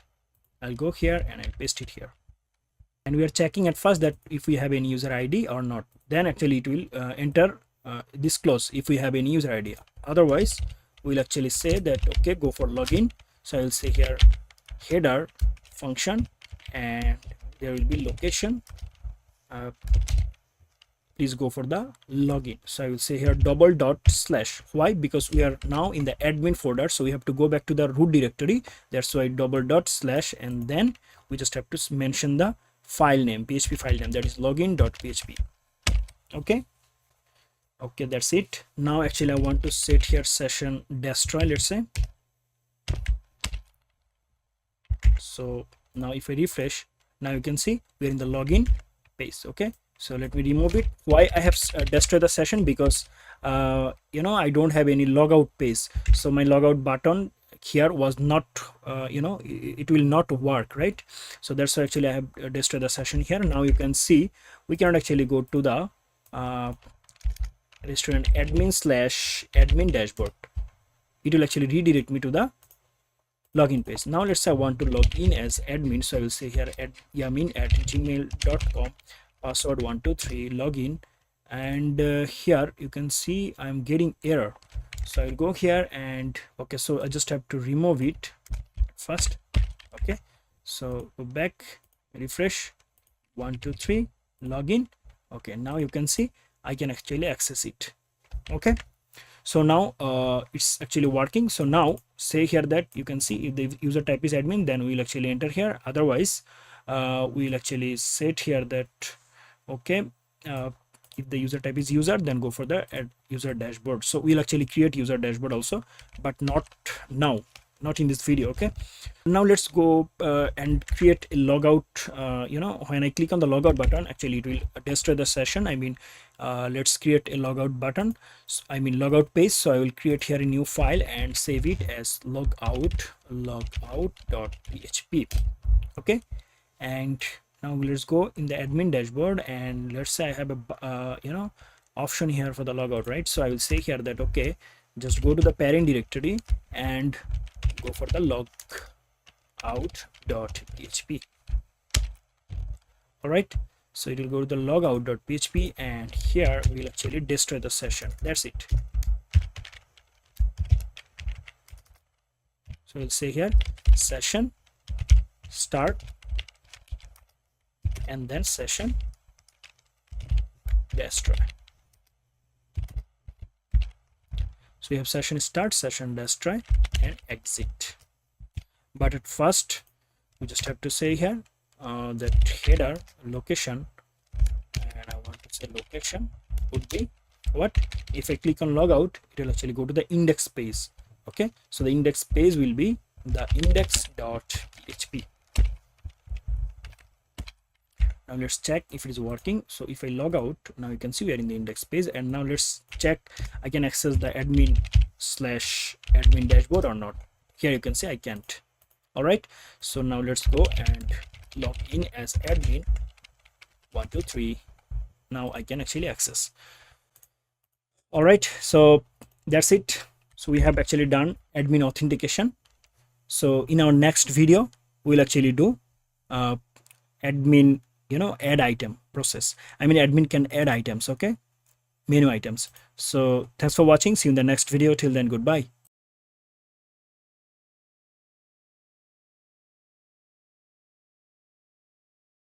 Hello everyone, welcome back to another video. In this video I'll show you how admin can add menu items. So here in the menu items table you can see we have created it for the tutorial purpose, right? So now here you can see we have ID, name, price, and category, but we need image also, right? So let's add one more column here. So I'll go to the structure here, and here I will say I want to actually add one more column. So I will say one, and I want to actually set it after name, or let's say after ID. Go. Okay, and I want to say image, INAGE image, and the image will be worker and length will be 255. Okay, and save. Now you can see we have no image here, and we actually can give here ASDFG semicolon LKJS. All right, so we have ID, image, name, price, and category.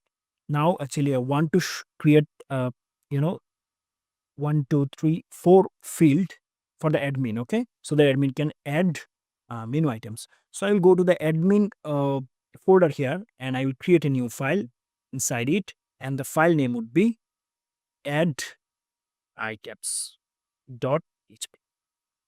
Here you can see in the admin folder we have added a PHP file, and that is add items. So here actually I'm going to write HTML at first and press tab, and I will say admin dashboard here,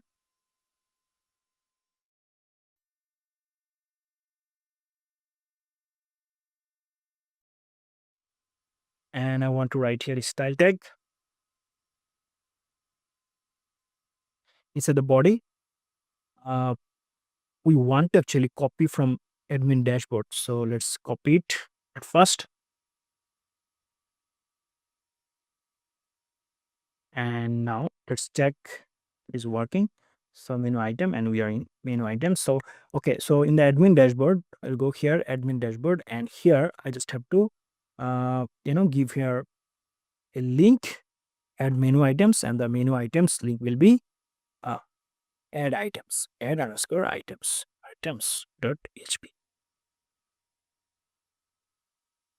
Okay, add menu items. So we'll go here, add menu items, and we'll actually say here add menu items is also here, and here I want to say that add items.php. Okay, and we have view menu items. So let's create all the page. All right. So actually, I'm going to say here that okay, view underscore items dot php, and I want to copy it.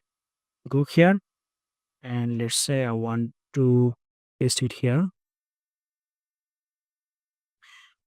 dot php, and I'm going to create a new file for this.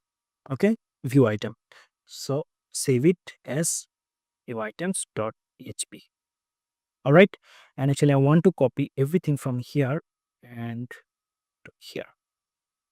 So if I go to the browser, now you can see my every single page is actually working same. All right, but you can see if you look at the path, you can see it's changing. Okay, so it's working perfectly, right? So let's go for the add menu items. Okay, here you can see one thing, that if I click on it and if I uh, remove, I mean when I move the cursor, you can see the color is changed. So now in the add items.php, I'm going to change here. Okay, and I'm going to write here a form, and I want to set a class, and class will be form, let's say. Or yeah, we have a class for the form. Okay, so we don't need to say here class. We just need to say here input. I need some input fields. So I'll go here, and here you can see I need image, name, price, and category. So I will say here name at first. Let's say okay, I want to actually set here image. So I will say here input. I would be file. And the name would be, let's say, image. Okay, and here input type, let's say name. Then and the name will be name. And here I want to actually say that um, upload upload product image, or I can yeah, upload product image. Here I will say enter product name,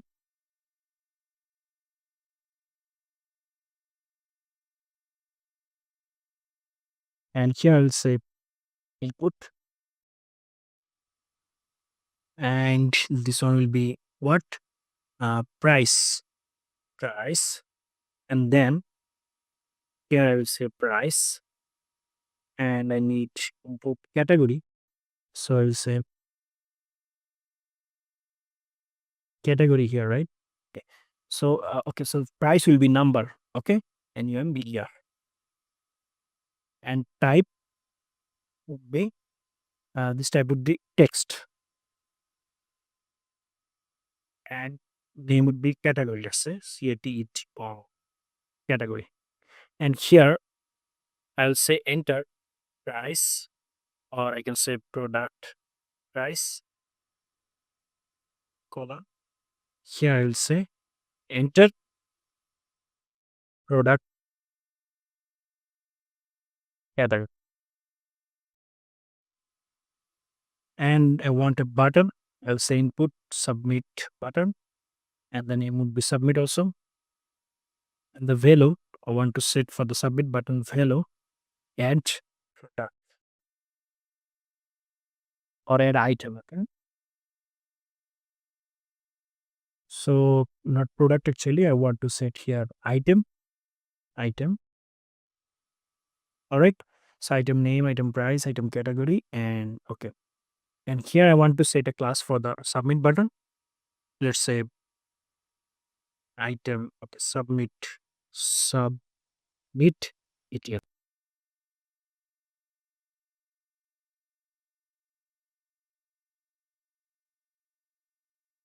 And here actually I'm going to access the submit button, and I want to set background color blue and color for the button is white. And I need to say here that okay, I want to uh, access the main plus form. I want to set a background color. Let's say any light color. So I will say light uh, cyan, let's say, and I want padding of 30 pixel. All right. Now let's go here and check refresh. Okay, so we are getting here, and you can see that uh, margin. Okay, I want actually margin also, so I will say margin, uh, margin right, 30 pixel, or let's say 20 pixel. Refresh. Okay, so here you can see all the.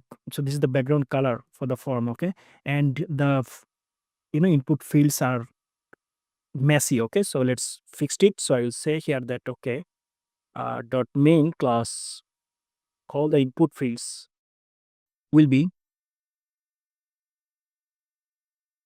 I want to add padding for them, let's say 20 pixel, and I want to set radius, border radius, let's say 2 pixel, solid blue.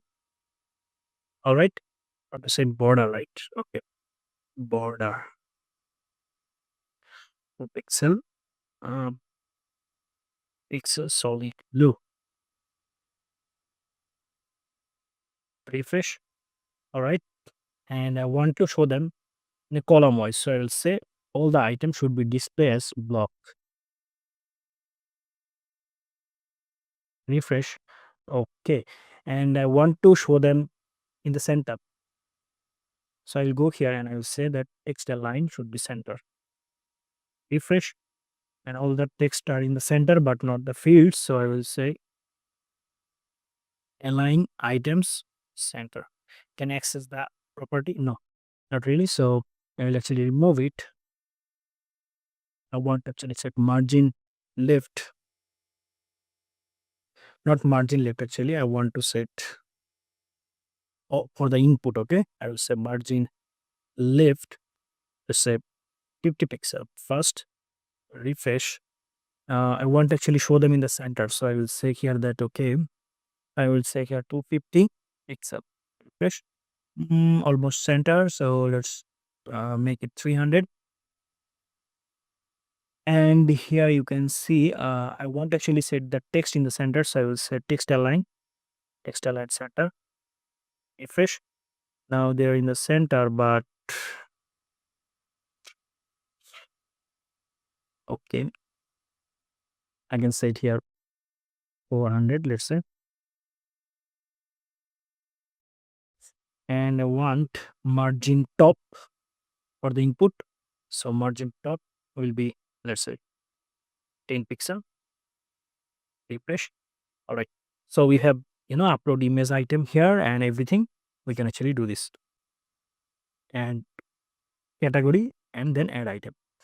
And here, I'll go to the form, and actually I want to set here method post because uh, we actually don't want to show all the items in the, here in the address bar. So I will actually set here method post, and I want to say here that, okay, the action,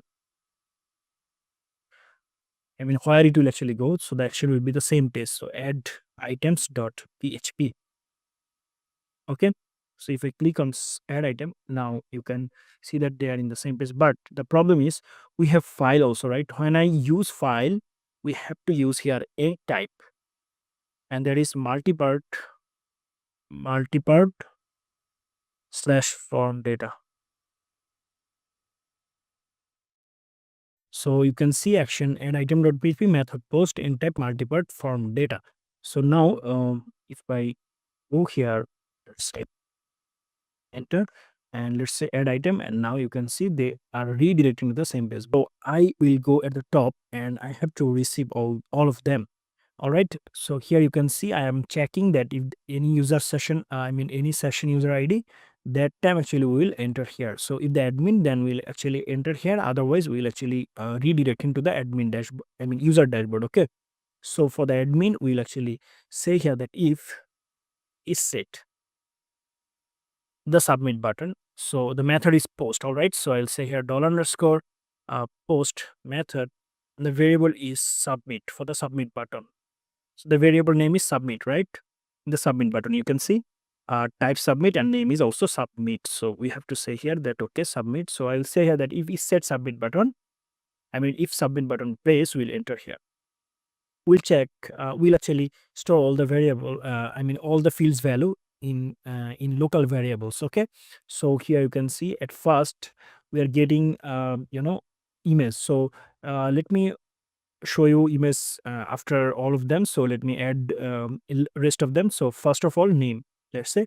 So I will go here at the top, I will say name, dollar name is equal to dollar underscore post name.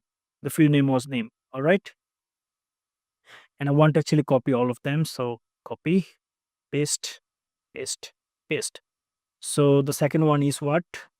Let's go and check number, and I mean second one is price, third one is category. Okay, the second one is price, the third one is category. So we have to say here price, the third one is category, categor. You don't need this one. And now let's go for the file. So we have to use here uh, let's say I want to set image variable, and we have to access here dollar underscore super global variable files, and the file will be you know multi-part. So we have to use here multi-dimensional array, and the first field name, okay, first field name will be the file name, and the file field name. So the field name is image. If I go here, you can see image.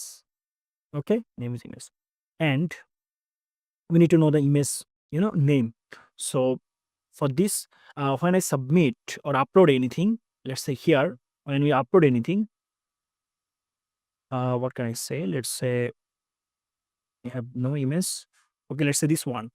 When I upload this image, you can see we have uploaded the image of our file. All right, so when I upload this, our local host server, this local host, okay, Jamp local host server will actually create a temporary location for it. And what we have to do, we have to move the file from the temporary location to the destination. So where actually we want to keep the file, so I will actually create a new folder for the file to save. So new folder, and I want to name it as image, let's say image. Okay, so I have to move the file to the image folder. So I'll go at the top, and here you can see that if I need to move the file, and that time actually I need to know the file name and temporary path location also, right? So if I know the temporary location, then actually from the temporary location I can move it to the destination or my location. Okay, so or targeted location, whatever you say. So we need to know the name and temporary path location. So to know the name from the local host, a temporary created path, we have to say here name. So this is the variable. Okay, and why I'm just getting the name in the image variable, because in our database actually we cannot insert image. All right, we just can insert a text. So that's why actually I'm going to keep the name in the image variable, and after that I will actually say here that okay, dollar temp location, temp means temporary location, I'll say equal to dollar underscore file super global variables, and here the variable field name is image. All right, and the second parameter will be tmp name. Why? Because I need to know the temporary location name. So we got the temporary location, and we have to set our destination. So I will say our destination or target location. Okay, so I will say targeted, or I can say tar location. So tar location means targeted location. The targeted location is what? Now we are in admin, right? So I have to go back to the root directory. That's why 2 and then which folder? Image folder. So I'll say image folder. And we have to give here one more slash. Why? Because we want to actually go inside the image folder. Okay. Okay. So this is the targeted location. Now we are not actually move the file. I mean, we will not move the file right now because we need to do the query. If our query is not successfully run, that time actually we shouldn't add the image to the targeted location, right? Because it will not, uh, it doesn't mean anything. Okay.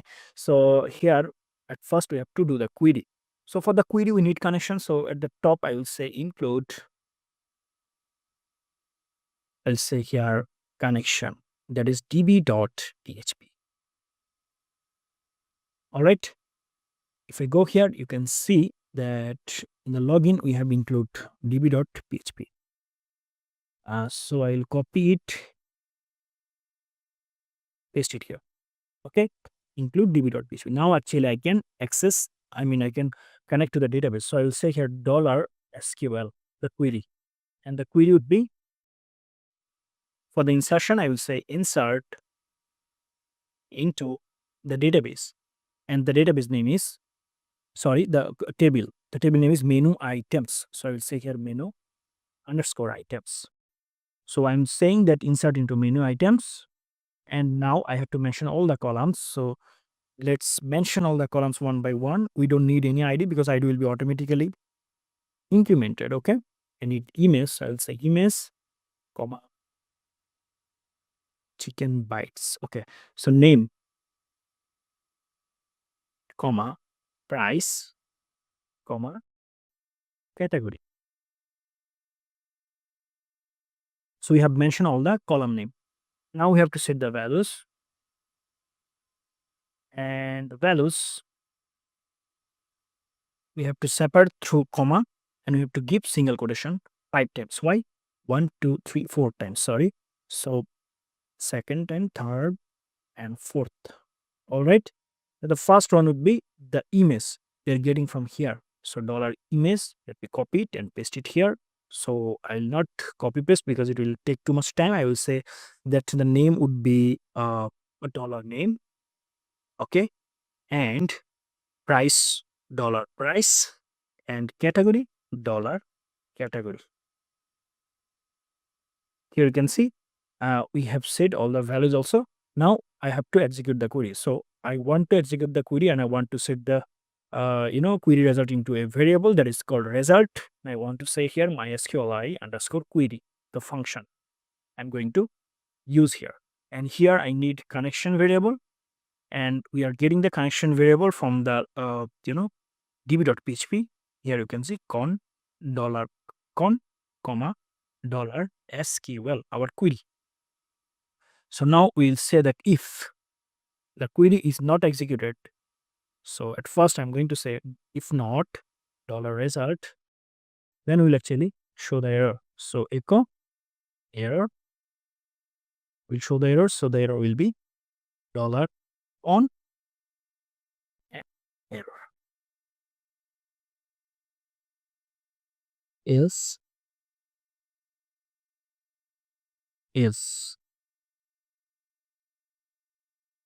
added successfully.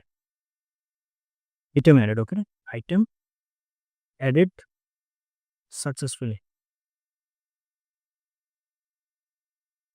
And actually I want to say here each one because I want to actually set class, and I want to actually do style, because you can see that we have done, we have set the fixed position, and that's actually if we show the message, the message will actually go under this pop bar and sidebar.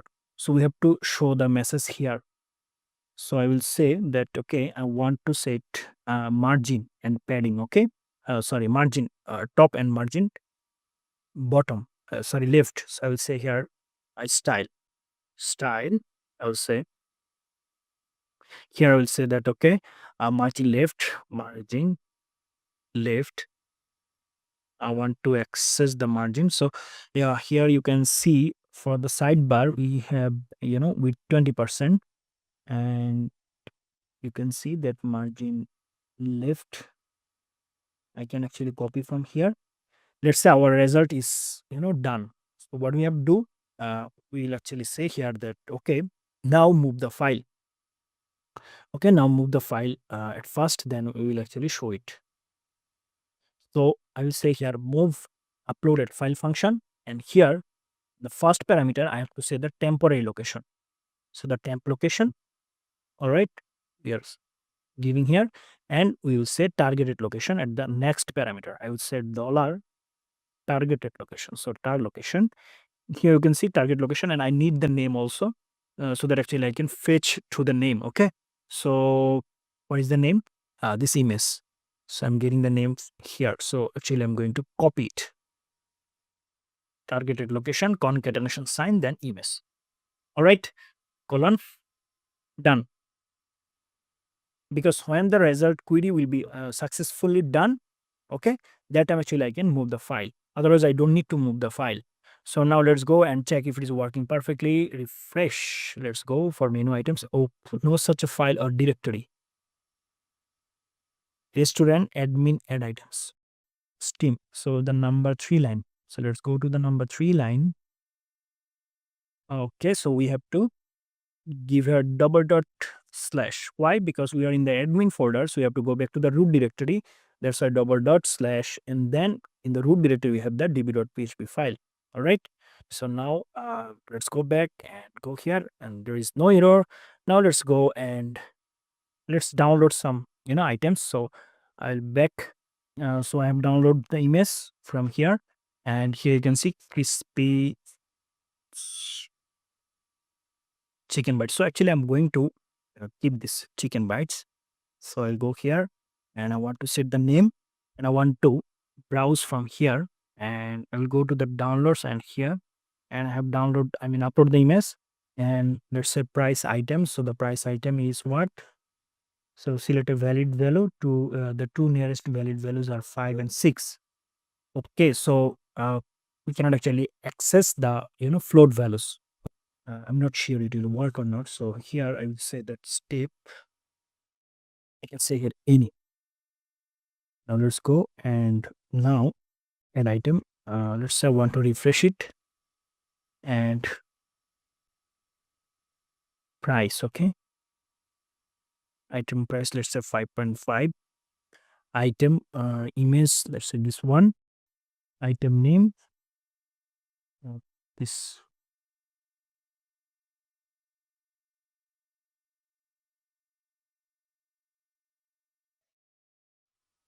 this one.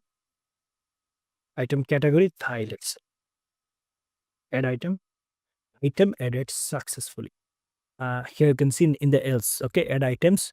When the item will be added, so it will actually show the message that item added successfully. So we have actually echo here, and that was the problem actually. And you can see now I have set a variable message, and here in the HTML form, okay, here you can see I have set here PHP script, and I have said that okay, if you set any message, then actually we will show the message in the paragraph text, and I have set a class for it, and I have changed the color. Okay, and you can see color green, padding 10 pixel. Okay, now let's check, and okay, so I have added multiple items, so I will actually delete it from here. And now let's go, and I want to actually add here, so I'll go to add menu items, and here I'm going to upload the image. So this image, and I want to actually copy that name, item name. Okay, and then price, let's say 5.5, and category, let's say Thai. Add item. You can see item added successfully. So now it's actually showing perfectly. All right, so I hope you understand. Thanks for watching. See you in the next video. Till then, goodbye.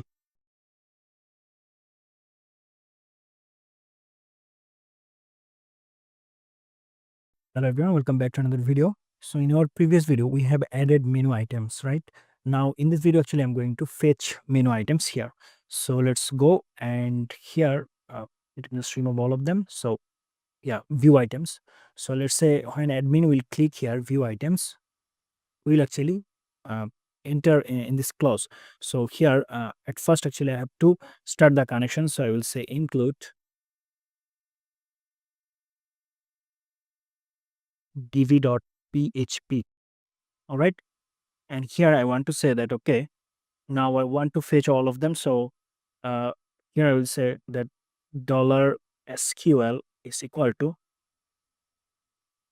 I want to set all the items. Okay. So I will say select all from menu items, menu underscore items table. All right. I think the table name is menu items. Menu items, menu underscore items. Okay. And select all from menu items. And actually, I want to fetch them here. So I need a table where I'm going to actually fetch them. So I will remove the paragraph and I will create a table here. So I will say table, and table has two parts. So T head and T body. T body. So we have T head, and in the T head, we are actually going to use here a row, and then we have TH for the column. So TH table column. So how many column actually we need? Let's go to the database. And here you can see we have ID, image name, price, and category. So 2, 4, 5, 5 columns. So I will copy it 5 times. Copy. Here I will say ID. I will say item name, item of image, let's say, item name, item price,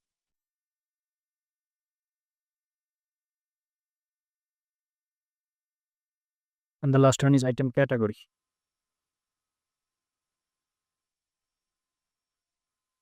Okay. Okay. So I want to fetch all of them. So yeah, in the T body, I'll go here and I will say TR, and here I need TD. So I'll actually fetch all the data. So at first I'm going to fetch from here, and you can see I have just write the query and I have to execute the query right now. So here I'll say that result, and I want to actually say MySQL query. So MySQL query function, and here I want to actually pass two parameter con and the SQL, and I'll say if not dollar result, I'll send the echo error. I will actually print the error. So I will say dollar $con,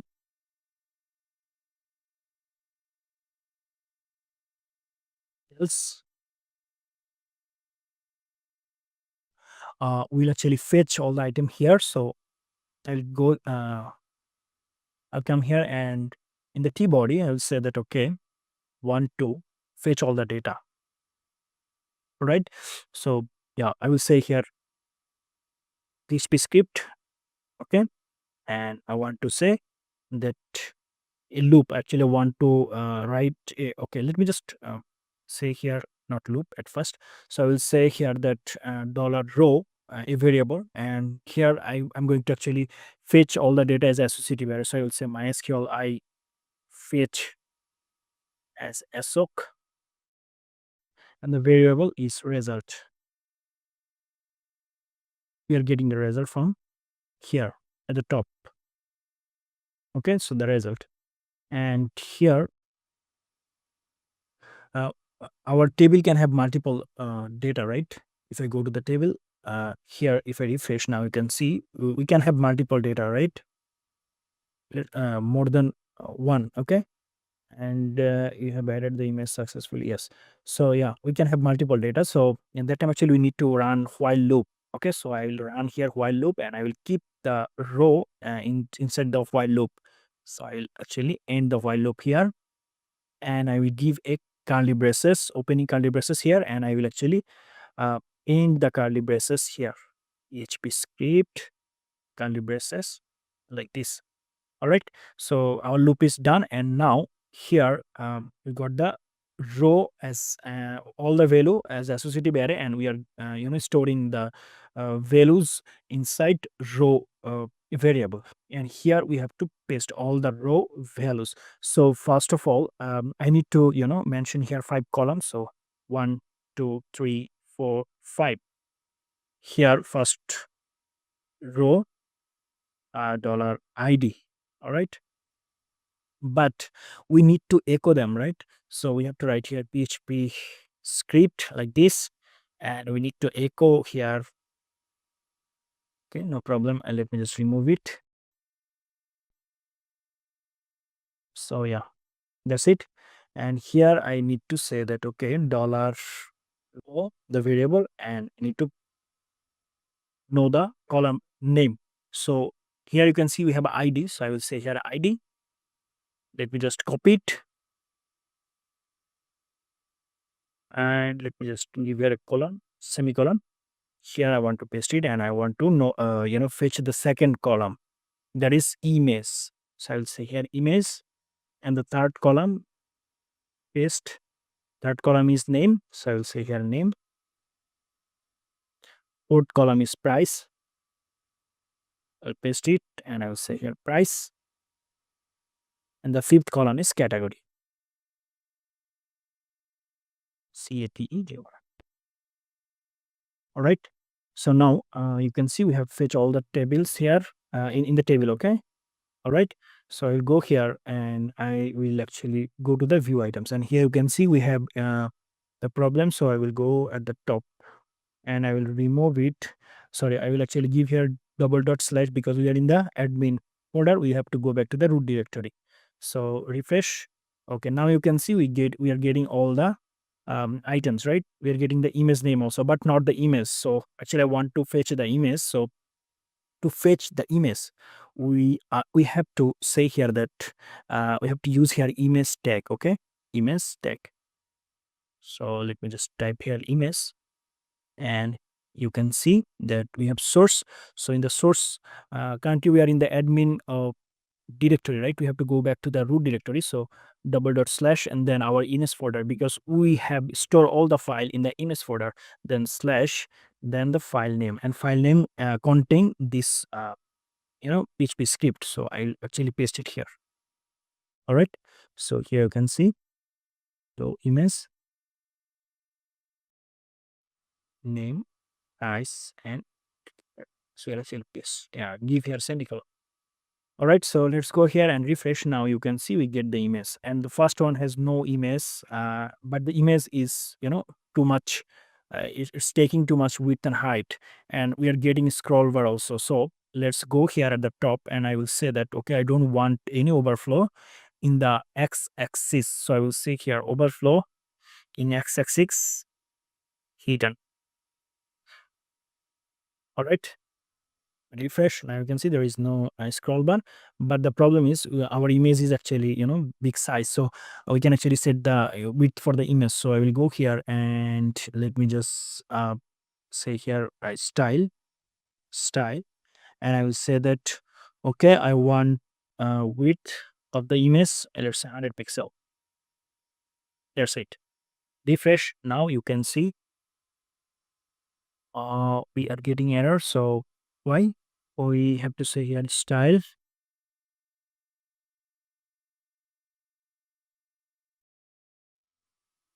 Okay, and here I have to say that okay, I want width of let's say 100 pixel only.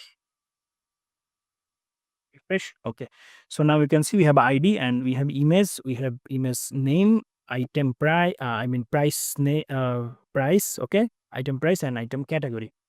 So item category. Why? Okay, so we have to say here item category. Item. Okay, and you can see the table is not looking so good. So actually I'm going to set here some style for the table. So here you can see we are in the main. So I'll go here, and let me just find main. Okay, so the main class we have here, and we are actually saying here that okay, I want to paste main here, and I want to access the main what table. Okay, so I'll say main table.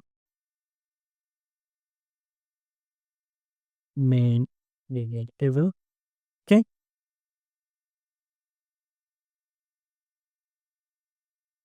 save main table, and I want to set let's say border collapse. Done. And I want to say here that okay dot main er th ed. And to set that okay background color, or I can say border. Okay, border 1 pixel solid blue. We have to remove it, and we have to say border collapse.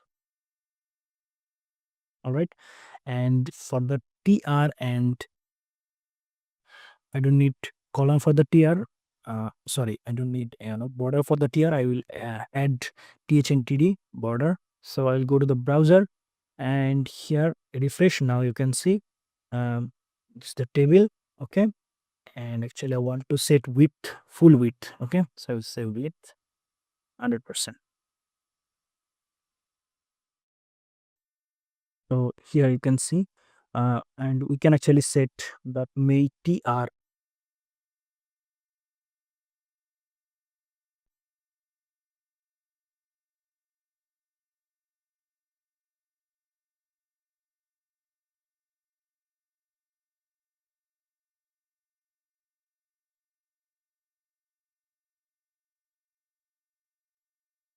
Okay, so here you can see I have used here a pseudo class and a child event. It will actually go for the event. So the two is even, so it will actually change the second column, second row color. Okay, red. So I actually can change the color to red to gray. Let's say gray, fresh. Okay, and that's it. And I actually don't want to use here border, any border. Refresh. Okay, now you can see I can add padding. So I will say that dot main th ed. I will say that okay, can I give here space? Yeah. I will say here that okay, I want padding of 10 pixel. 10 pixel. All right. So we are getting okay. Actually, I want to set background color for ID everything. So I will say here that okay, I want to set dot main th background color do id image item name price. Okay, and I want to set color white. So we have id image, and we can actually set the text align center. Text align center. Fresh. Okay, I want to say that for the odd, I want to say that color would be light, in light color, light gray. Let's say refresh. Okay, so yeah, this is the table, and I can change the table text color also, so I will not do this. Okay, so now you can see I can add item and I can fetch all the item also, right? So thanks for watching. See you in the next video. Till then, goodbye.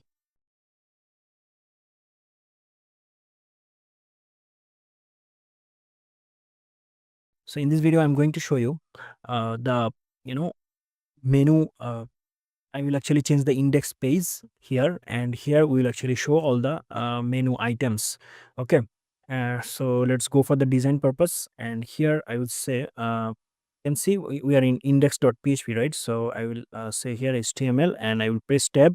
It will actually create a basic structure for me, and here I will type style because I want to do style in the same page, and in the body.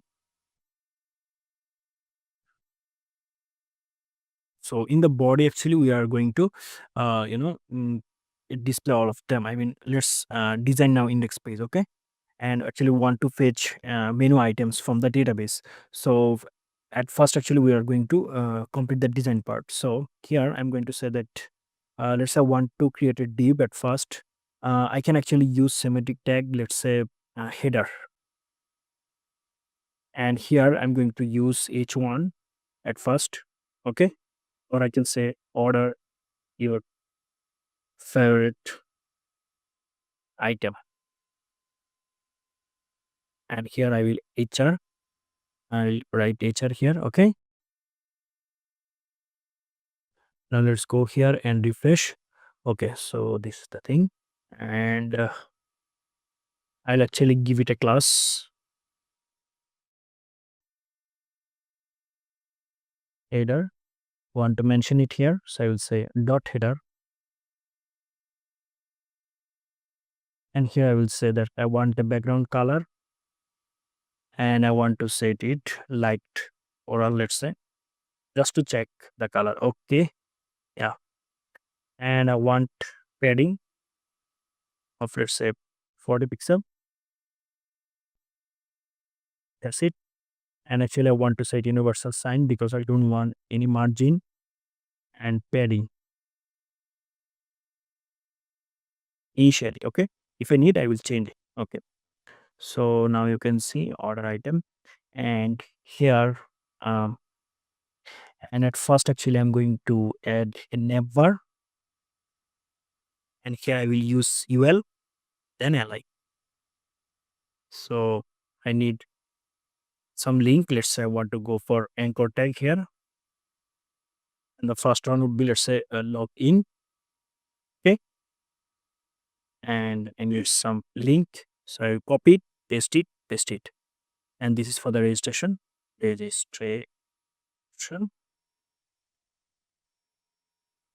this is for the dashboard. Let's say dashboard, and here I'm going to say that okay, home, or I can say what, let's say, yeah, home.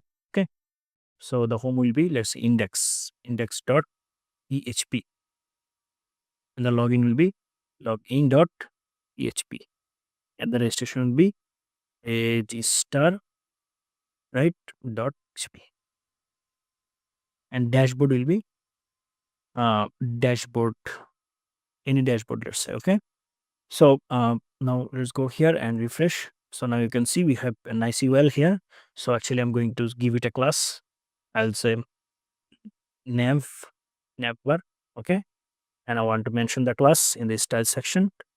Here I'll say that display as flex. I'll say uh, justify content, space between. So actually I want to keep these two, this one actually here. Okay, and yeah, that's it. And I will say space between. Why? Now let me show you. Refresh. Now you can see home is here, and all the link is here. So I will say here that okay, I want to say here that okay, I want to remove the list items. So I will say here navbar eval li anchor text. I will say that x decoration, sorry, decoration none, and I will say list style none. Now refresh. Okay, so we should not use it here. I just want to say here that dot never well li. I will say list style none. Refresh. And actually I want to show them as inline blocks. So I will say here display here. Okay, I will say display as inline block. Why? Because now they are acting as block. I want to show them in a row. So refresh. Nothing happened. Here let's say display inline block. Refresh. Okay, and now actually I'm going to remove it, and you can see we actually want to set here padding, let's say. padding of, let's say, 10 pixel. I want to set background color of gray. Refresh. Okay. And here I will say that, okay, dot never anchor text, text decoration also be none. And actually I want to set padding of, let's say, 10 pixel, and I want to set background color, let's say, green. Okay. So here and here I will say that space between, and I will say align items, align items center. Refresh. Okay. And so this is the dashboard registration, and all the text color should be white. So color should be white,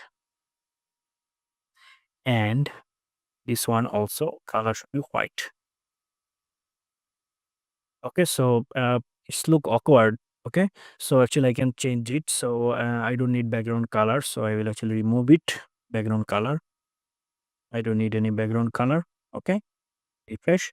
Background color, I just can one thing I can do here, let's say I want to add a hover effect. So I'll say colon hover pseudo class. I'll say that um, background color. Sorry, I don't need background color. I want to set back color. Let's say gold. Okay.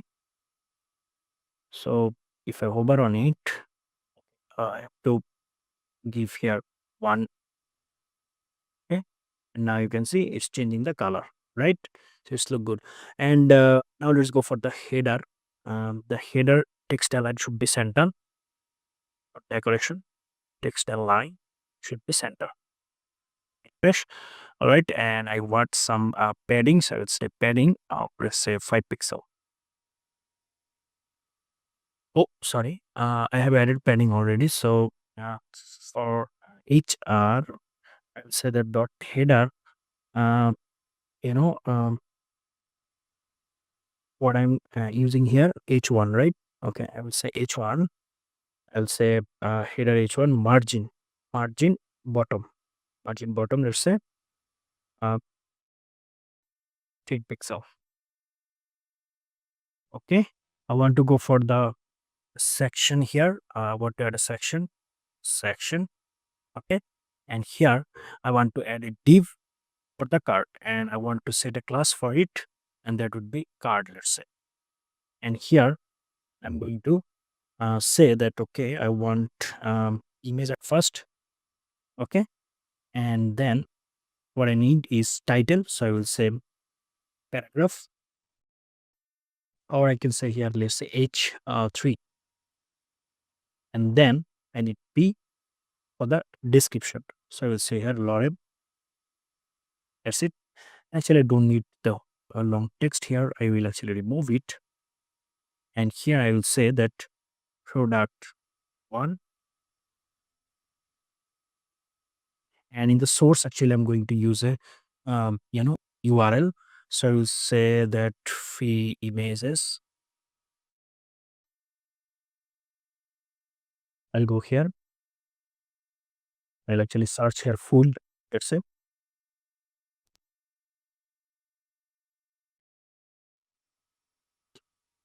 So let's say this one. And I'm going to copy it from here, paste here, and I want to do a style for it. So I will say, let's say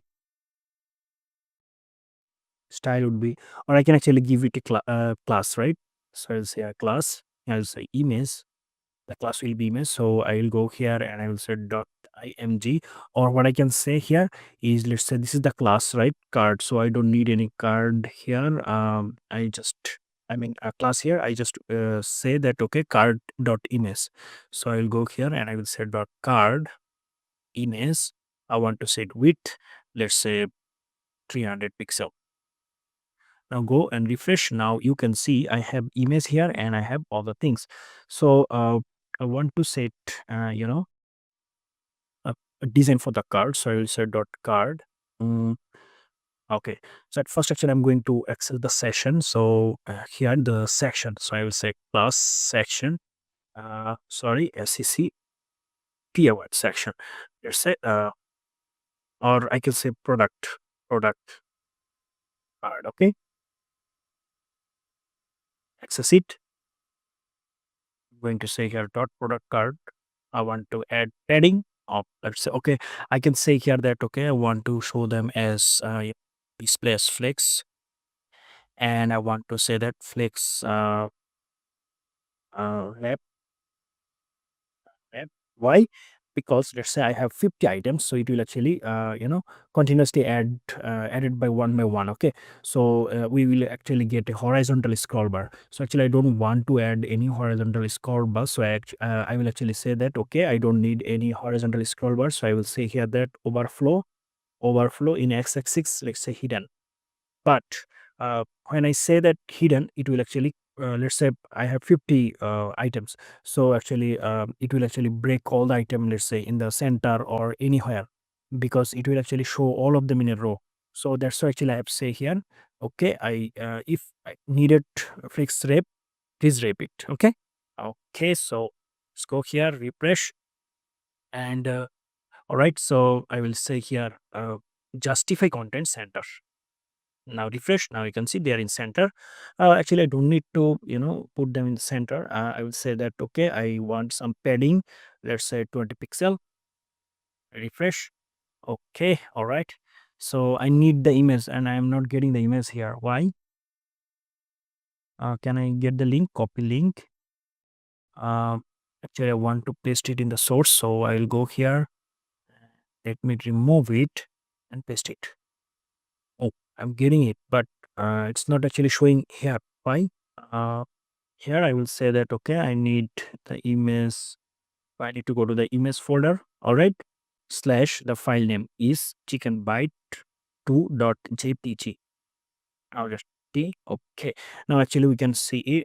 We can see the product. So we can actually do what can I do here is I can actually write here a PHP script. Let's say PHP, and here I'll say that I want a for loop. Okay. And here I will say dollar I, let's say 0. I will say dollar I is smaller than, let's say I want its tail time 10, and I will say dollar I plus plus. And I have given here a curly braces, opening curly braces, and I will go after the div, and I will write once again script, and I will end the curly braces and I space and like this. So it will actually count the loop 10 times, and it will actually show 10 times. Refresh. Now you can see all the product. So the problem is, mm, you can see our text is overlapping, right?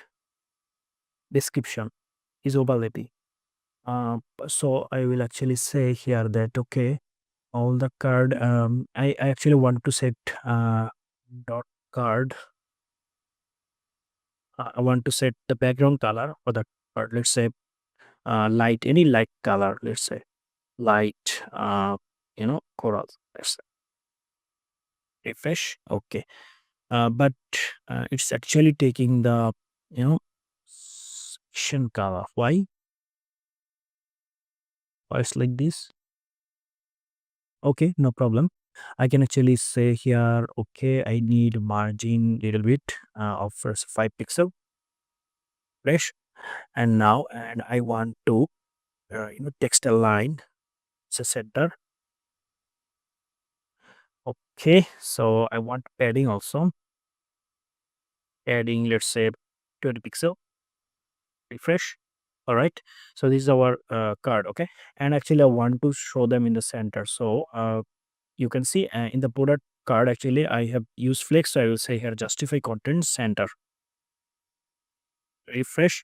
And now you can see they are in center. So these are my product actually.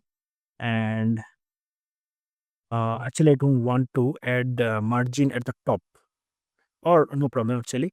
So here you can see all the product is showing here, right? And we can actually add a buy item. So I will add here a button. Okay, just a link for the to buy actually. So I will say here buy now, buy now. So refresh. I guess we have a button by now. So I will actually go here and I will say that card A, okay, dot card A, set text align, text decoration none, okay, and I want to set background color. Let's say bring, and I want to say add padding. Let's say of 10 pixel. Refresh. Now you can see we got a nice button, but it's overlapping our what can I say? Our all the elements, paragraph and everything. I can actually say here that okay, I want it as let's say display as inline block. Now let's go and check. Okay, now it's actually taking because the anchor link was blocked. Okay, so now it's actually um, taking this space. So actually I want to add hover effects for the card. So here you can see I want to add dot card colon hover, and here I will set transform css attribute, and here I will say translate, let's say, and let's say I want to translate in y-axis, and I will say it that okay -5, okay, -5. Now let's check. You go here, refresh. It's not actually working. Cannot give here 5. Okay, so I have to give here 5 pixel. Refresh. Okay, now you can see I can add a hover effect for all of them, and this is the image. All right, so okay, so I actually want to change the color for it. So here you can see I want to change the color for it. Let's white. And by now, and I want to use here order radius. Let's say 5 pixel. Refresh. Okay, so now our image is little bit curved, right? Okay, so we can actually do more style. Okay, it's up to you. So this is our design part, and I will actually create one more video for it, and here we will actually fetch all the data. Actually I will stop here for loop. uh, I will actually fetch data from the database. Okay, so thanks for watching. See you in the next video. Till then, goodbye.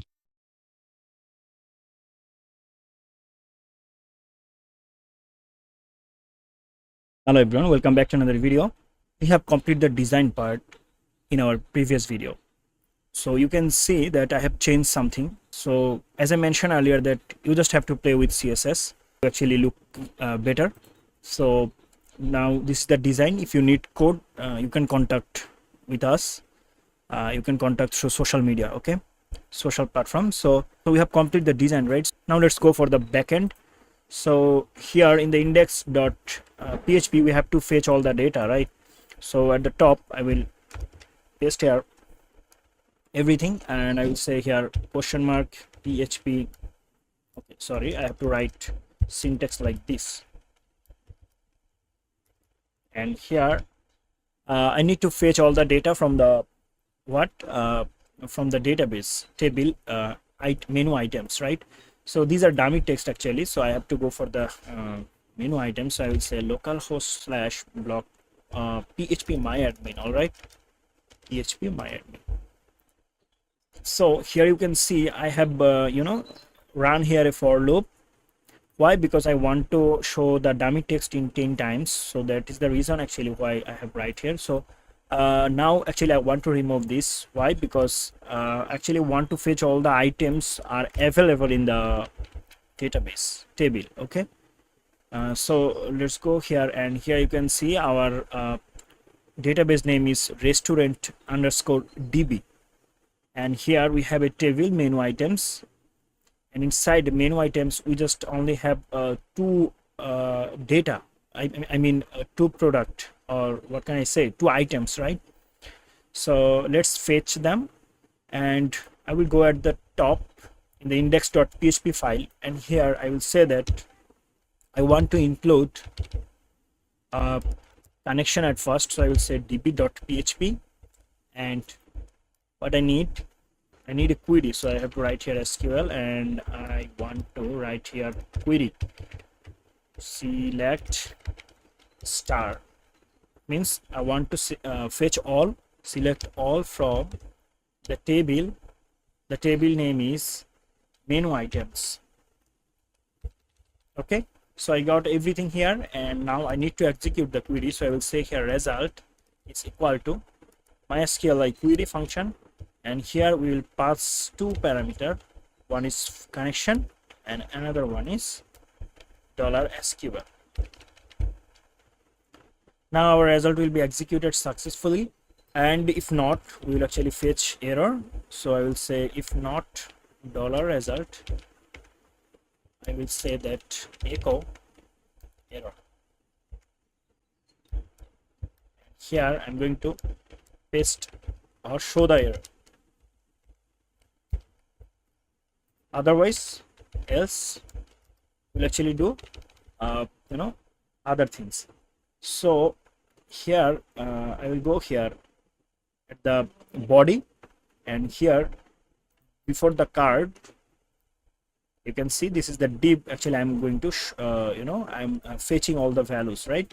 So here actually I'm going to write a while loop. Why? Because in our table we have multiple data, right? You can see, and we need to fetch them as associative array. Why? Because we need to know we need to access them through the column name. So we know that in associative array we can actually fetch through column name, right? Okay, so as you can see we have multiple data, so we need to use while loop. So now I have to write here PHP script at first, and I have to write here while loop, while. Okay, so in the condition I have to give that, okay, I need a variable $row, and I want to fetch my result as associative array. So this is the function, my SQL I fetch assoc, and I want to actually access the result here. So this is the result variable. I want to copy it, and I want to paste it inside the parameter. Okay, so it will actually take all the data as associative array, and it will actually keep inside row variable.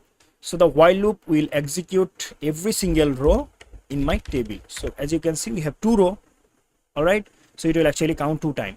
If we have multiple row, let's say 15 13, so it will actually count 15 times. Okay, so that's actually I have right here while loop, and now I need to just remove it because I want to show all the data here. So I have to remove the closing part, and I have to write once again the closing part here, PHP question mark, and here. So you can see we have done it, and now in the image you can see I am fetching the data from the image table. So here I just have to mention PHP echo. So I will say here question mark PHP script like this, and here I will echo what? The $row column name. The column name is image. If I go here, you can see the column name is image. What I need image, and I have image in my image folder. All right, and I have fetched the image name from the database. So I will actually check that, okay, so this is the image, and actually I want to show it. So PHP echo row and then column name, because it is associative array. All right, so we can actually access through column name, not we don't have to access it through index number. All right, so here so this is the title, okay, product title or item name. So here you can see we have name, item name. So let me just copy it, and here actually I'm going to paste it.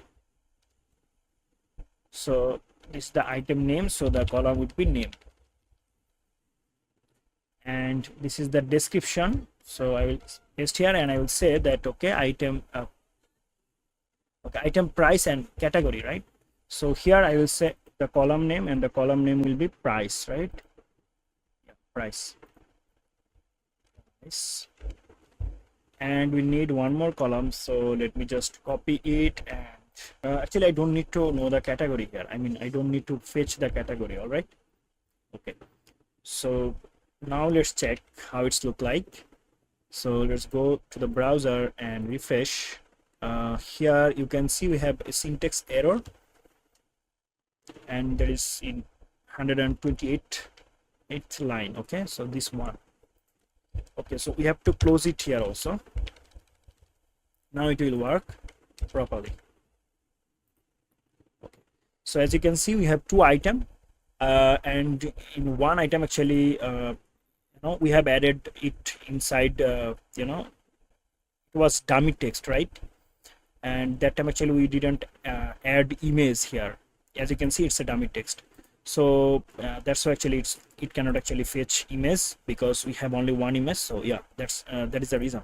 So actually I will change it during when the admin will actually update the image. So I will actually, that is the reason actually I haven't deleted it, okay? Because I want it will be updated through admin, okay, or by admin. So this is the page. You can go to the login page also, you can go to the registration page also. All right, so it's working. And now actually in our next video we will work with dashboard, okay? I mean, where it will actually go when somebody click on dashboard, and I will actually give here condition that okay, I need login and registration button only when the people actually are not logged in. If they logged in, then we actually don't want to show these two item here, okay? I mean two link here. Only they can actually show the dashboard, I mean see the dashboard, okay? So we'll actually do it in the next video. So that's it for today's video. See you in the next video. Till then, goodbye.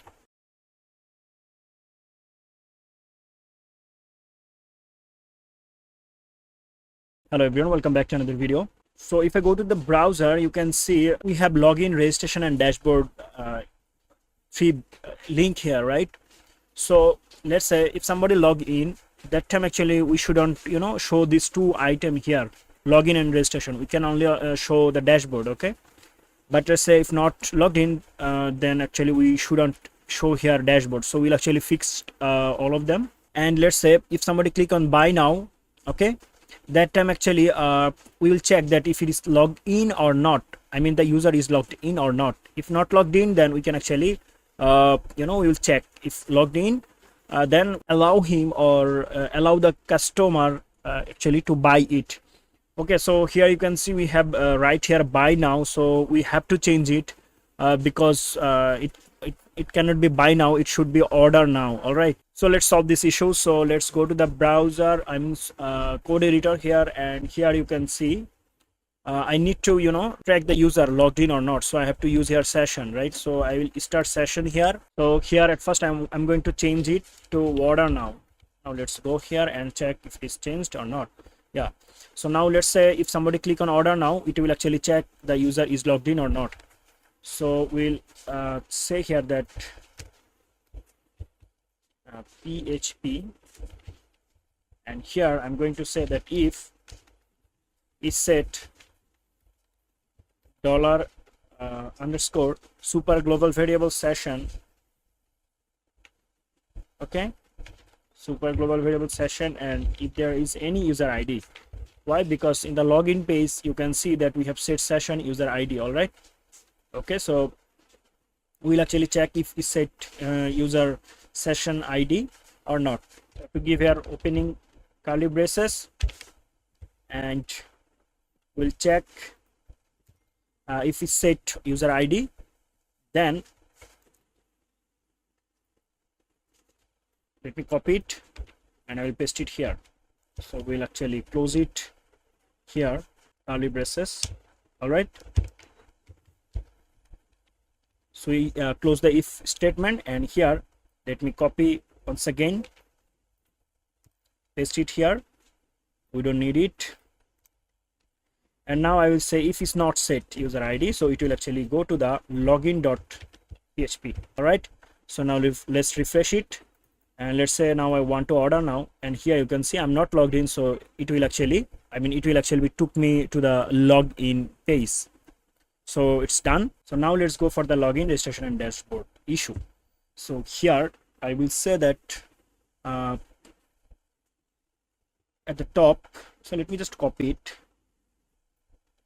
once again, and at the top here you can see we have 8. Okay, so I'll paste it here, and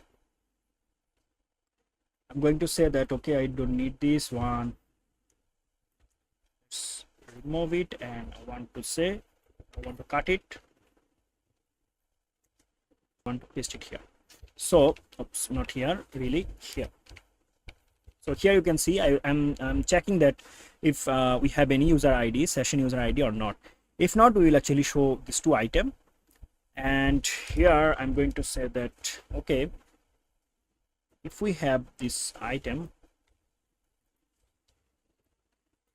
if we have user ID, then actually we will show it. All right, script PHP here, and I'm going to say like this.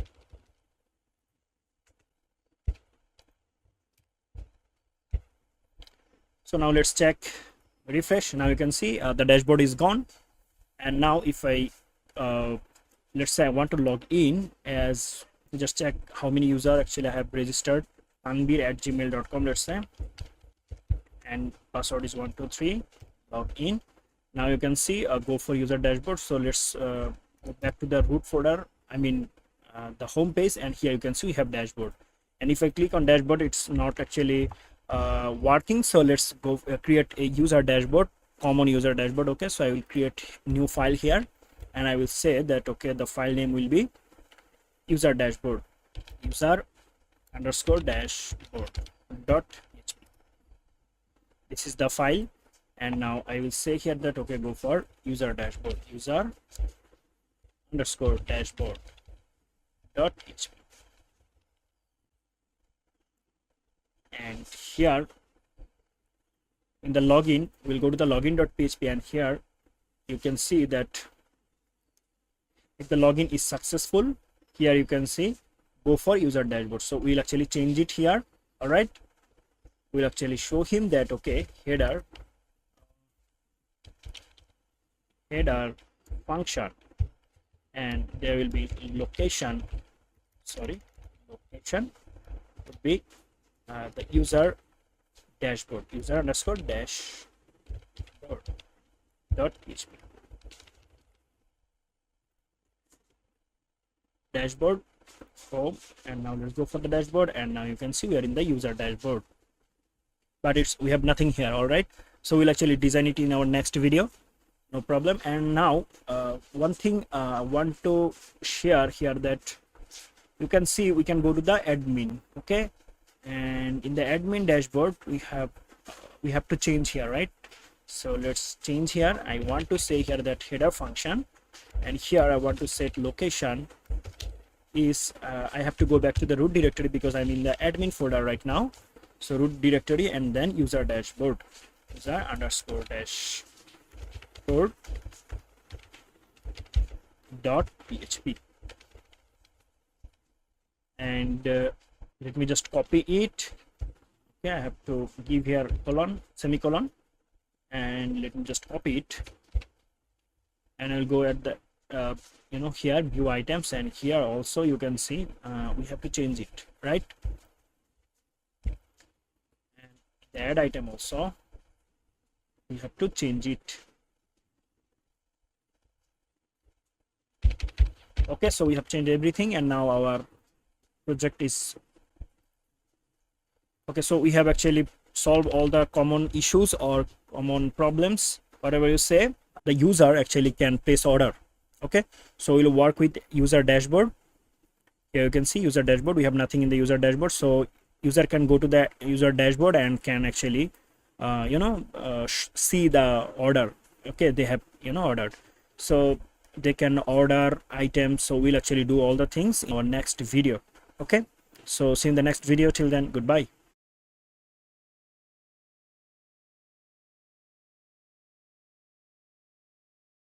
Hello everyone, welcome back to another video. So here you can see I am in restaurant DB database, and we have a table here, orders, and if I click on orders you can see we have ID, customer name, item name, and status. I mean, when a customer will actually order something, then we need to know the customer name, item name, and status. So what is I'm going to change here is, actually I want to set here one more column. I mean, I want to add here one more column for the customer ID, because multiple customer can contain the same name, Milan. Okay, so that time actually we need to know the customer ID, unique ID, so that actually we can join through user and orders table, and we can actually fetch all the data.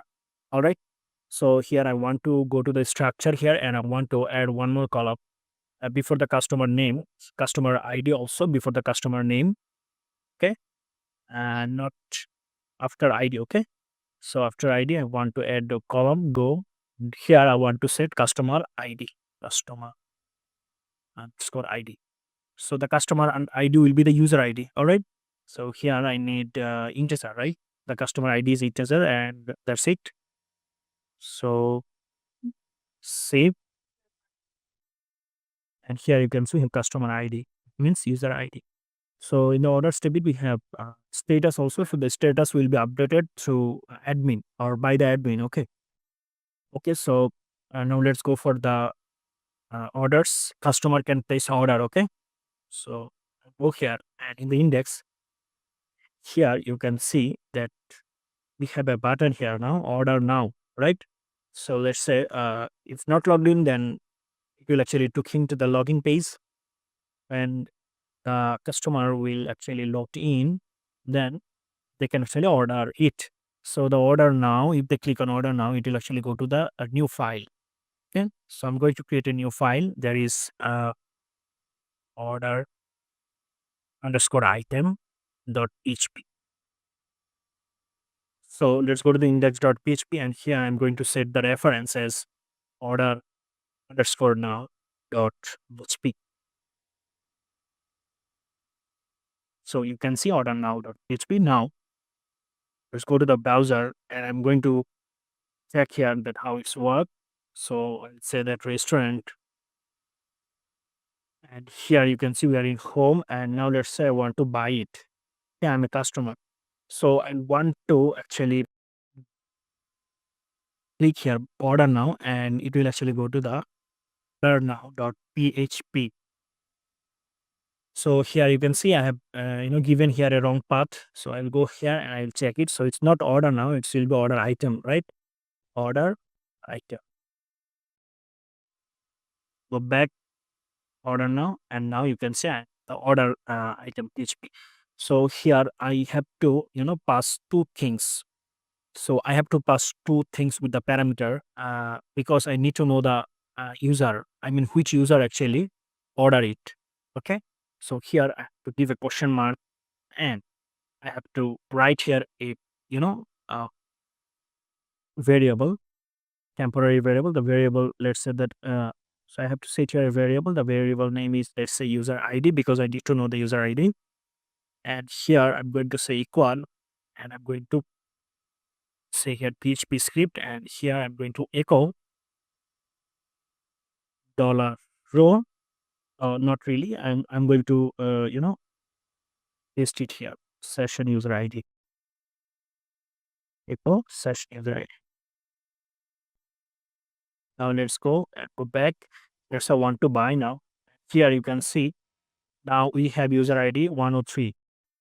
And if I go here, you can see I'm logged in as 103, right? Yeah. So this is the 103 ID, and we are getting the IDs. All right. Here you are getting ID, user ID 103. And I need to know the product ID also. All right. So here, if I go to the products table, I mean menu items table, right? Let's go here, and you can see we have ID also for every single menu, right? So I need to know the ID also. So here I'm going to pass one more parameter, the reference. You can see we have passing user ID, and okay. So I need to add one more parameter first. So the parameter I need to say here and here. Okay, I need to give comma.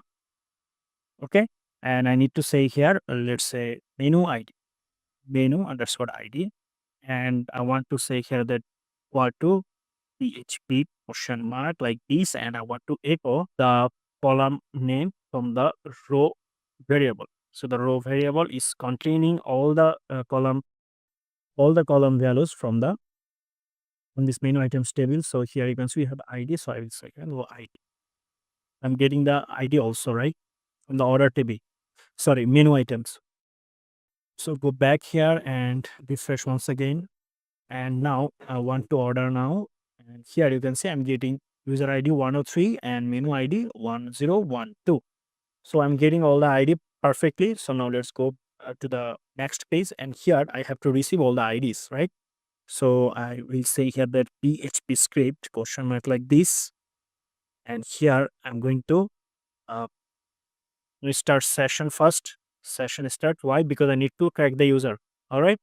And I need to include the connection because I need to fetch through the user ID and everything, and I need to fetch them from the database. So I need the connection also. So I have start session and connection. Now I'll actually set here some condition. I'm going to say that if we set uh, any user ID or not. So I'll say if we set the method, and here I'm going to say that dollar underscore super global variable session, we have any user ID or not. We'll check it. Okay. If we set dollar underscore session user ID. So now we are checking that if there is any session user ID or not.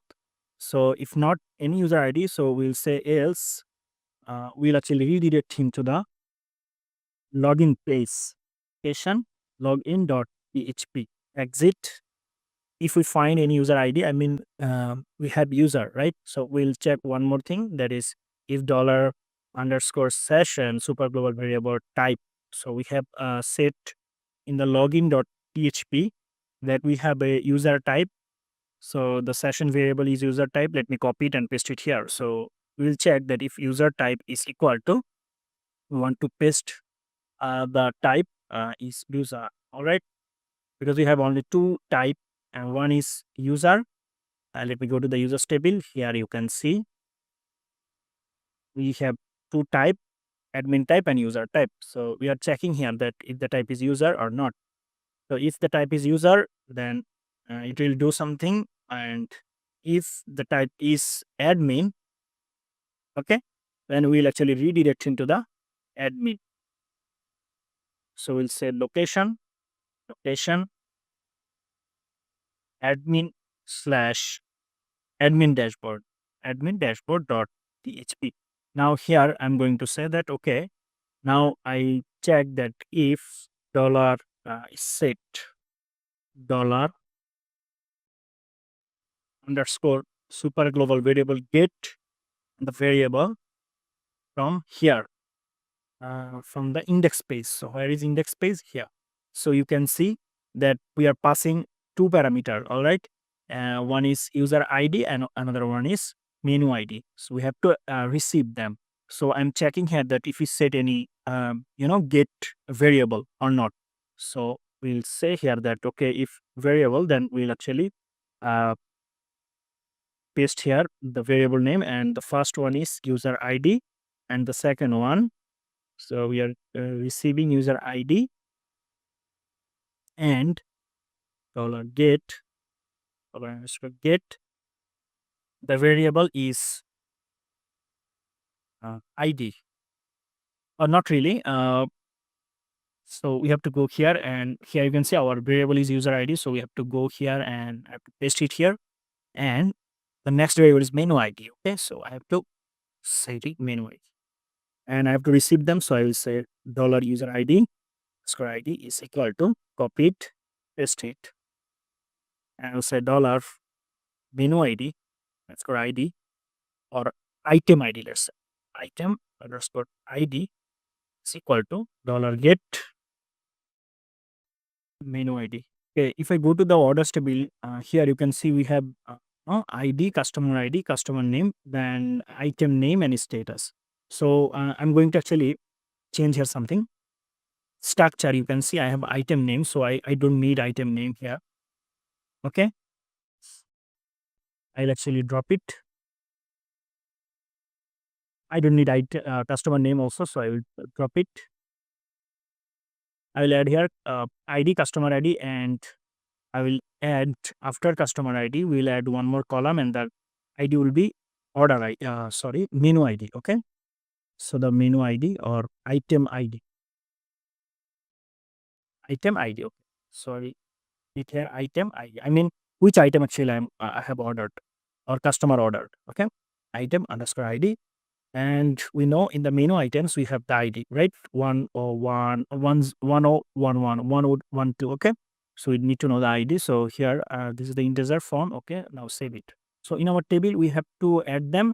And after that, when I need to know the customer details and product details, we can actually join all the tables, right? To join query. Okay. So I will actually do this. And now you can see we are getting user ID and item ID, right? So now we have to set the status. So I will say status, and by default it should be pending. All right. All right, pending. Status should be pending by default because here I can see we have pending and delivered. So the ordered, if the order is delivered, then it will actually update through the admin delivered. Okay. So here, let me just give a semicolon. And now I need to do the query. So I will say here $SQL is equal to the query, and that is insert into the table is menu items or not. Sorry, not really. The process is order. Okay, I mean table is order. Yes, orders. So insert into orders, and have to mention all the column from the orders table. Let's go to the orders table. Where is orders table? Okay, browse. And here you can see we need ID, so ID will be automatically incremented, and item ID. Okay, let me just give here item ID, say chicken bat. Okay, so I'm going to copy it, paste it here. Okay, so now let's go here, and so we need what? Customer ID, item ID, and status. We have customer ID. Okay, so we say here customer underscore ID column, and then item ID, item underscore ID, then status. And you have to set values. So values, then have to pass all the parameter. The first one is $user ID, comma, single quotation, $item, item ID, comma, single quotation. This is status. Now we need to execute the query. So result is equal to MySQL I query. Here I will say that $con $SQL, and say not $result. We'll actually echo it, echo the result error. Okay, so I'll say error, say else. I'm going to set here message variable message, and here I'm going to say that okay, the message is ordered added successfully, and I want to show the message in the index div. I can say here header, and here I'm going to pass message variable. Okay, so I'm going to say here that variable message right here PHP script. So I'll say here PHP. I'm going to say here echo $message. Now we have to go to the index, and here the card actually I'm going to show this message. So here I will say that PHP question mark. I will say if. Okay, not really. Here I will say if is set, and the variable will be this one message, or I can say here message underscore added message. Okay, I'll say added message. So I want to copy it, I want to go to the index, and I want to paste it here. So I'm checking here that if we set any get method called added message. So we'll actually enter here, and I'm going to say here that I want to create a variable here that is message is equal to the variable.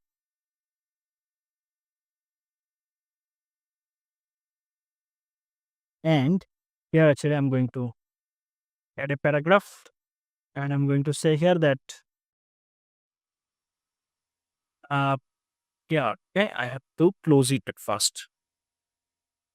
Paragraph I will actually paste it. So here we have to close the if condition also, right? PHP. So I'm closing the if condition here. Okay. And I've said message and I want to paste the message here. So I will say PHP like this and echo the message, $message. Okay. And I want to refresh. Okay, so let me check once again in the order item. So here you can see we have a checking here. Okay. And okay. Now let's go and check.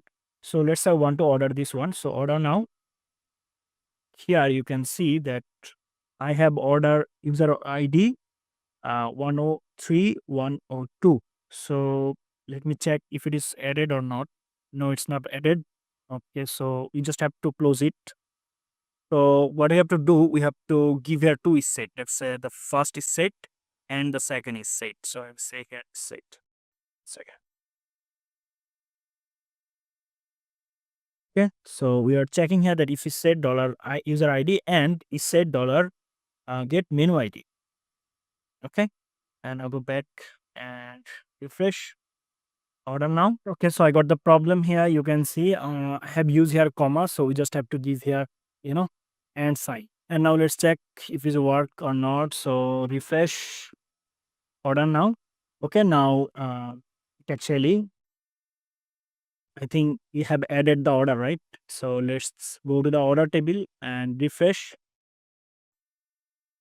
Okay, now you can see the customer ID is 103 and yeah, its order has been added successfully, right? And you can see that we have, passed the message in the index and I have shown it here. I want to show it here, okay? So I want to actually show it here. So I will cut it from here. I want to paste it here. So in the header function, you can see that I have, use it like this. So let me just remove it. And what we have to do, we have to concatenate it. And then we have to say a function that is encode, URL encode, okay? URL encode. And here as the parameter, I have to pass this variable. So we have to say here dollar the variable.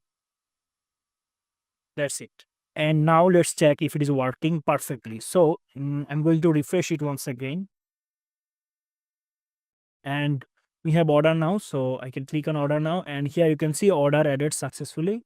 We have it. But actually, I don't want to show it like this. I want to go to the index.php and here, outside this product card, I'm going to fetch it. So I'm going to cut it from here. Okay. And here I'm going to add it. And here I just have to mention in it here. And if I refresh, now you can see order added successfully. All right. And actually, I want to set here style only for this. And I will say that, okay, I want to set color green. And I want to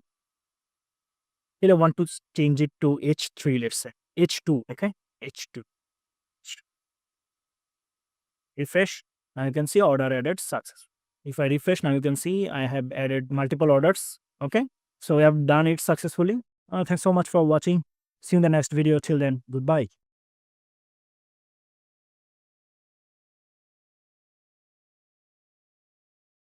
Hello everyone, welcome back to another video. In this video, I'm going to show you how admin can view that all the orders and admin can actually change the status. Here you can see if I go to the orders table, you can see the status is pending and admin can actually change the status and admin can see the customer information and the item information.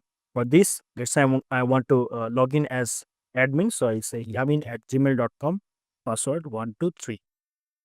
Logged in.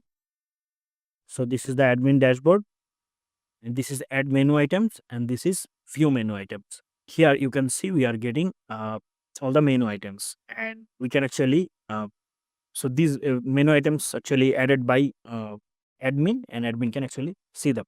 So here I'm going to add one more list to actually check order item. Okay, here I have actually changed the code editor. Was in Sublime Text, now I'm in Atom. So don't worry, everything is same as you can see. the project folder, and then admin folder, then image folder. Okay, everything is same, right? In the admin, you can see we have add item, admin dashboard, and view item. Actually, I want to add one more file here, so I will say here new file, and you can see I'm in admin folder. Here I'm going to say that okay, I want to set the file name as, so the file name is view underscore order underscore item. If I go to the admin dashboard and I'm going to say here anchor tag, here I'm going to say view orders. Sorry, this is the reference, so I will say here view underscore order underscore items dot php, and here I'm going to say that view orders, and let me just copy it for all the page. Here I will go, I will add here.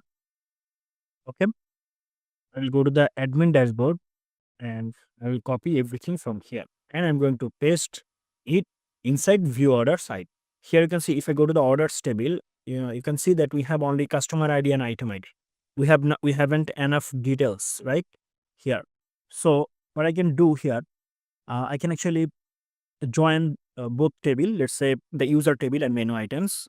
Okay, I can join them, and I can actually fetch through join query the user details and menu items details. Okay, so let's do it one by one, and I'll go to the code editor here.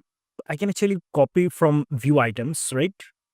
Because here you can see we have the table. So actually I'm going to copy from here, and I want to go here and paste, save it. Okay, now what we have to do, we just have to mention here some more column. So we got here customer ID, customer name. I'll change it later. Okay, at first actually I'm going to the top of the page. So here you can see we are checking that if the user type is admin or not. If user type is admin, then we can actually do this. So you can see select all from menu items.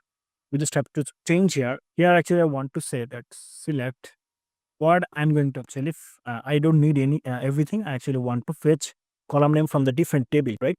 So I will go here and I will say that, okay, I want to go here and I want to say that I want users information from the user table. So here I will go and here I will say that, okay, I need users. Okay, so I will go here and I will say that select user dot, what I need on the user table is, let's say, user ID. So users dot ID, comma, I want to go to the next line. I need user ID, users ID.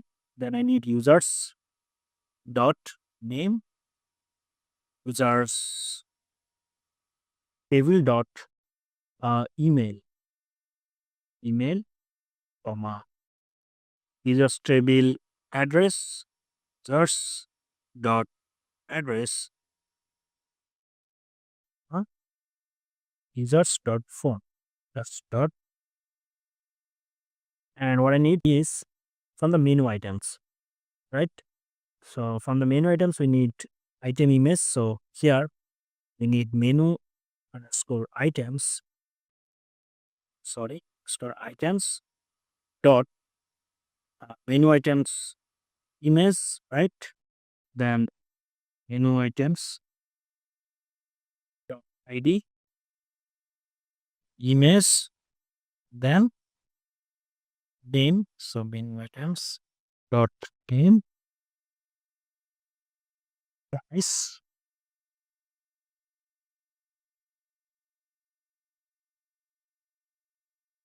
then category. And I need to know the orders table, order ID, and then status. So orders table, right? Orders ID, comma, that's dot status.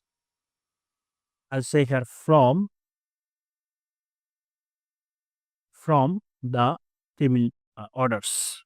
Okay,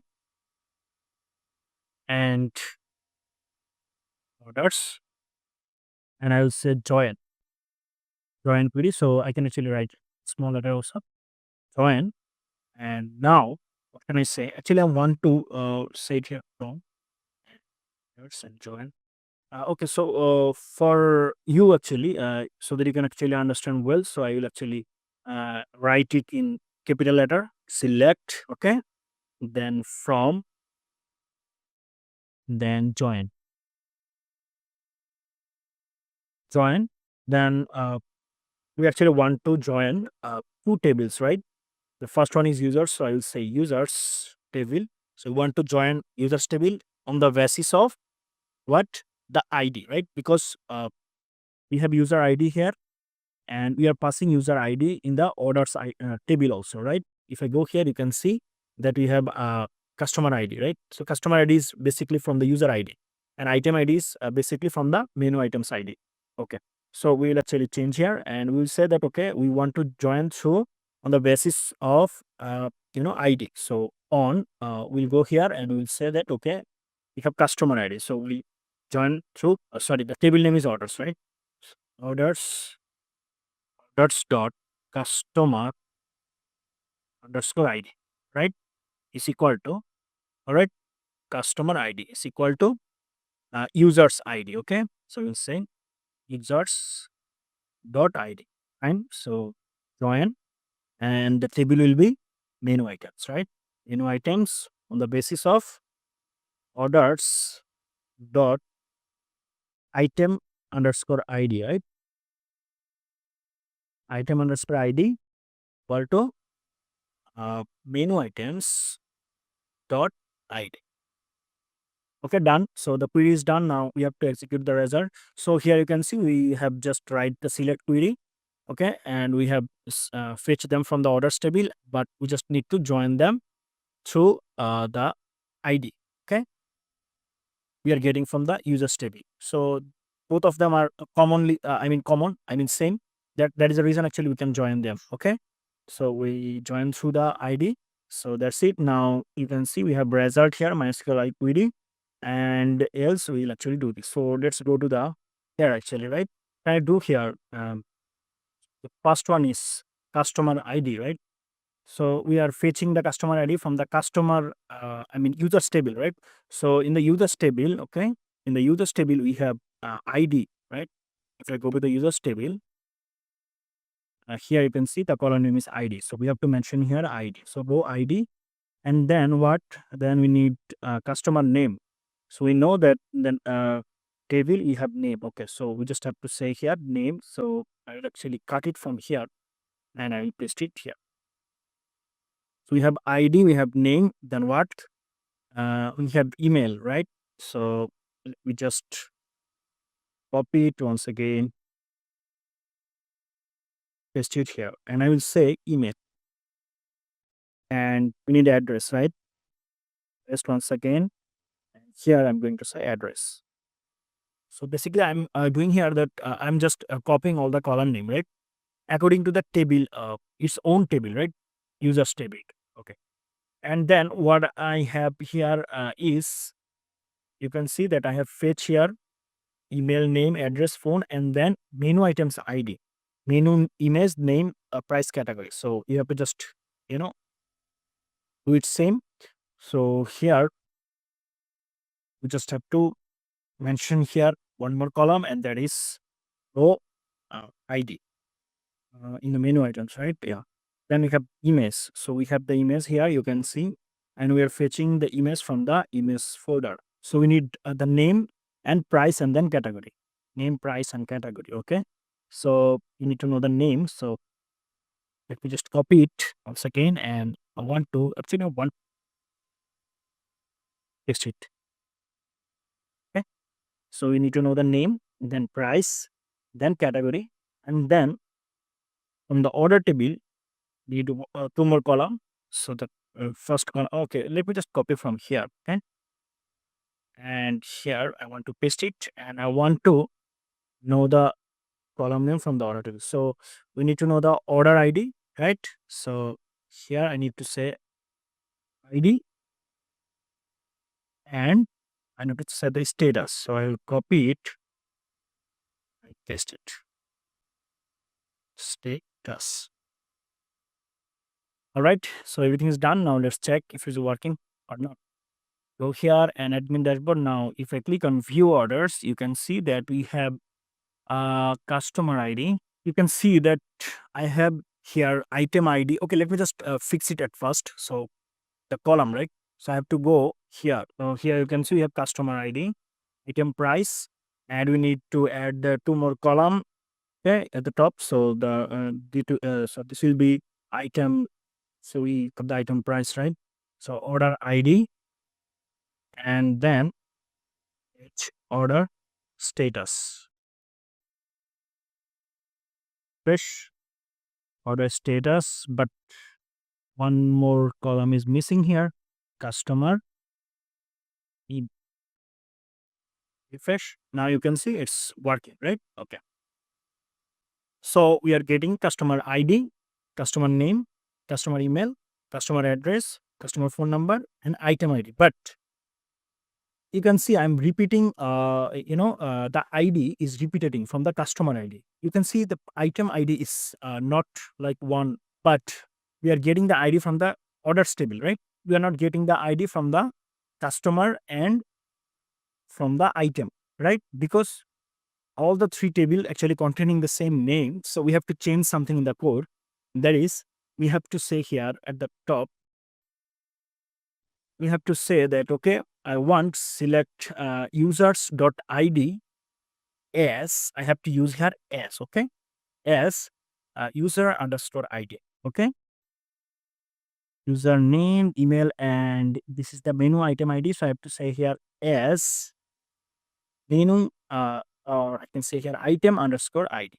That's it. Here we just say that, okay, I need user underscore ID and then item underscore ID. Now let's go check. Now you can see it's showing me the real result. Okay. So admin can actually see it. Okay. And you can see all the orders. So now admin can actually, update the order status to pending, from pending to delivered. Okay. So let's add one more column here. Here I'm going to say action. So I can actually set here a form. I can actually create a new file for it. So I'll create a new file. And here I'm going to say that update. And I want to say that, okay, action will be update item underscore status dot php.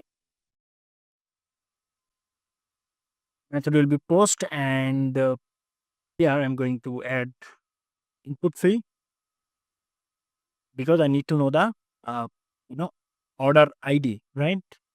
So here I will say that, okay, order dot ID name will be, oh, sorry, start it from here and paste it here. And here type would be, let's say, text. I will use here hidden attribute. The value I want to actually paste here ID. So I will actually copy it and paste it here. And then I want to give here option. So it's a select. Now let's go here and check. You're getting here pending, right? To add a button. Okay. So here need a button. So I will say input field sub button. And will be submit. Value will be also submit. Here you can see we have a button. Problem is you can see the action. Okay. You cannot see the end because we have actually hidden the overflow, right? So actually I want to get a scroll bar for the table so that I can actually see all the column. So what can I do? I will go to the code editor here and for the table, right? Go at the top in the style. So we have main dot table, right? Yes, so main dot table, and here you can see we with 100%. And I want to say here that overflow in x axis, let's say auto. Let's see, refresh. Yeah, here, say, Okay, so you can see we got a scroll bar here. All right. So here I need to do some style. So here I can actually I don't need plus here. I will actually do style for it. I'll say color. I can say here that okay, I want padding. It's a 10 pixel. One background color. Let's say blue. Color. Let's say white. Refresh. So here you can see we have pending. I want to set color. Okay, color white, background color blue, and actually I want to add padding in pixel. Refresh. So you can see I'm getting here update button and pending. And if you actually go to the where the next page, update status, and here we need to access them. So I will say here PHP script, and actually I'm going to copy from here. And I will say if set dollar underscore post submit. I'll say here I'm going to get the option, right? So I'll say here dollar status is equal to dollar post method. Here I'm going to say dollar underscore post is equal to ng status, and I'm going to say here status.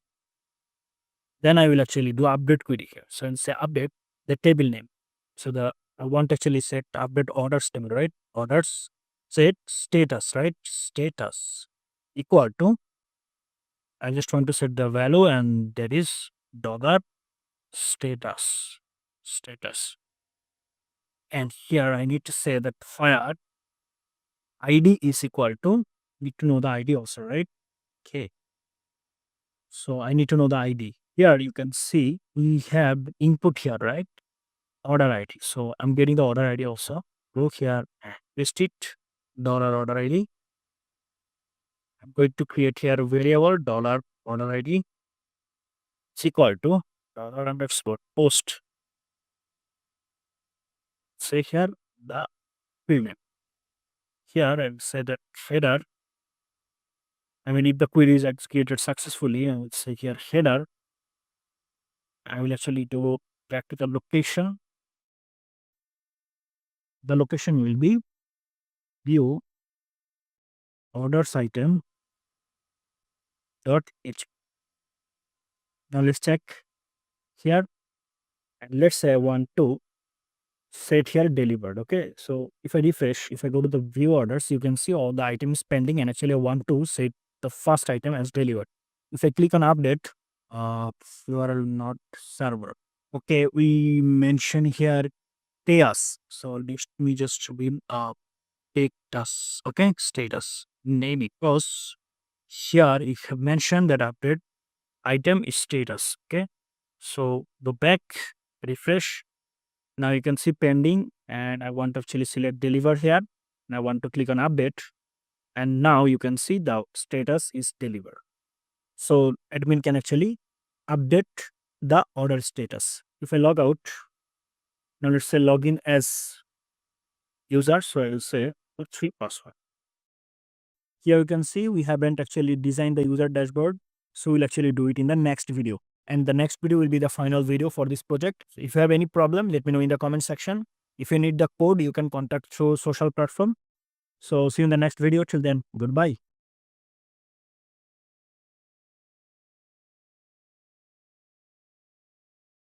Hello everyone, welcome back to another video. This is our database and this is our project. Here you can see I'm in home page, and if I log in as user, you can see I haven't actually created the dashboard for the user. Okay, here you can see there is nothing. So let's create a dashboard for the user. So actually I'm going to copy everything from the admin dashboard. Let's copy it,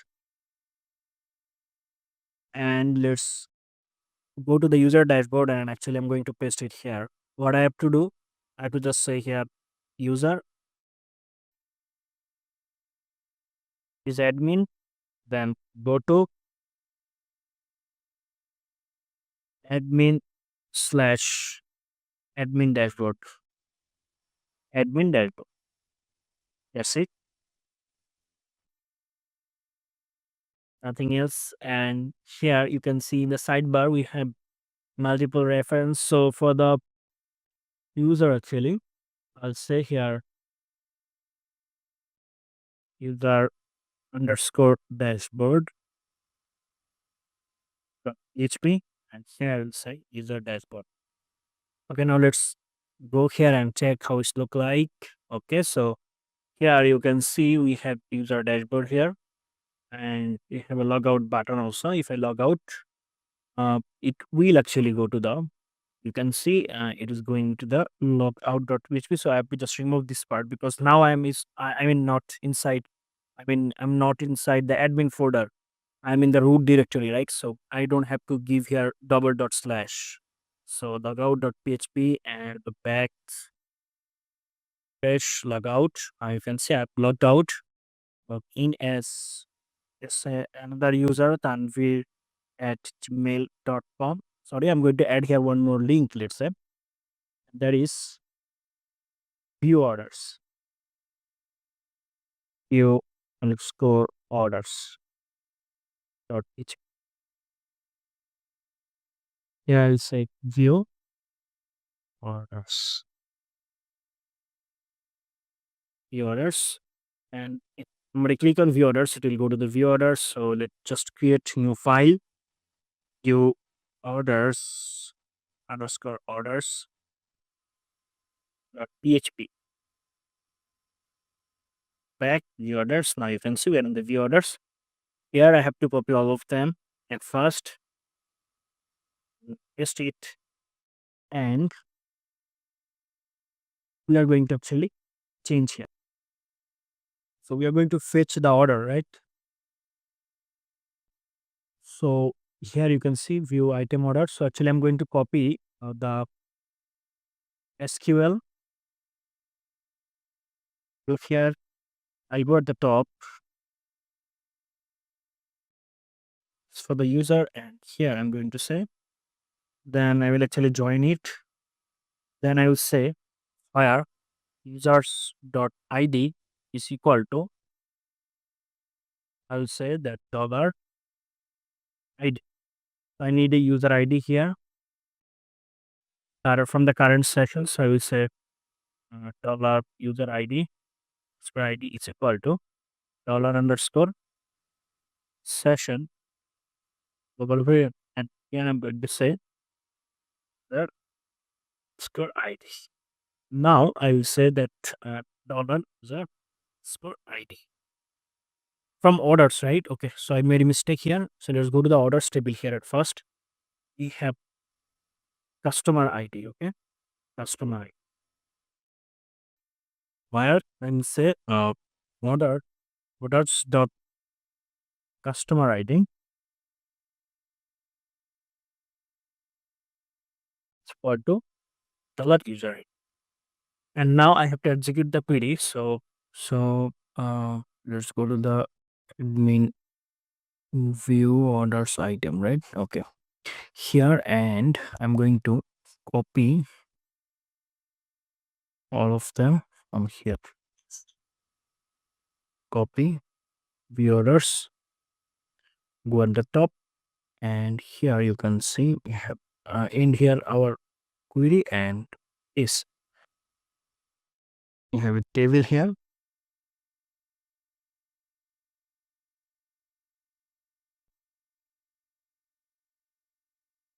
Actually I can copy everything, right? Okay, so I'll copy the whole table,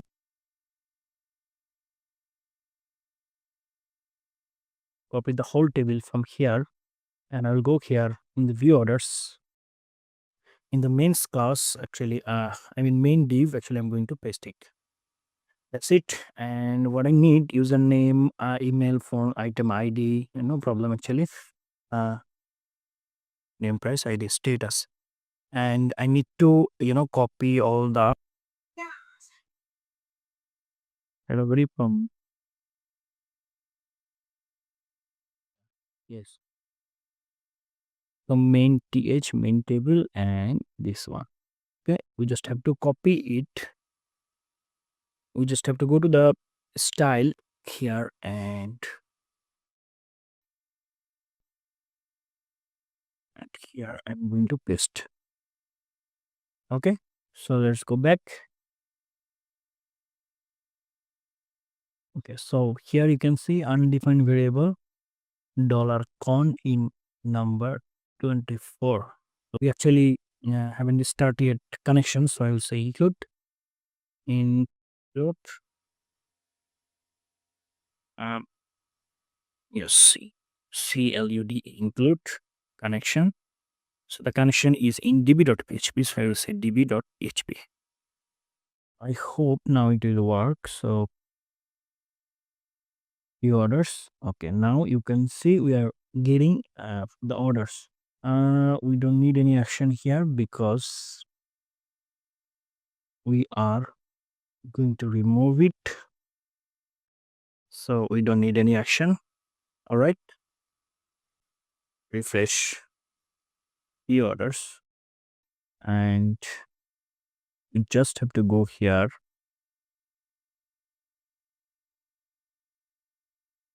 We need to remove this.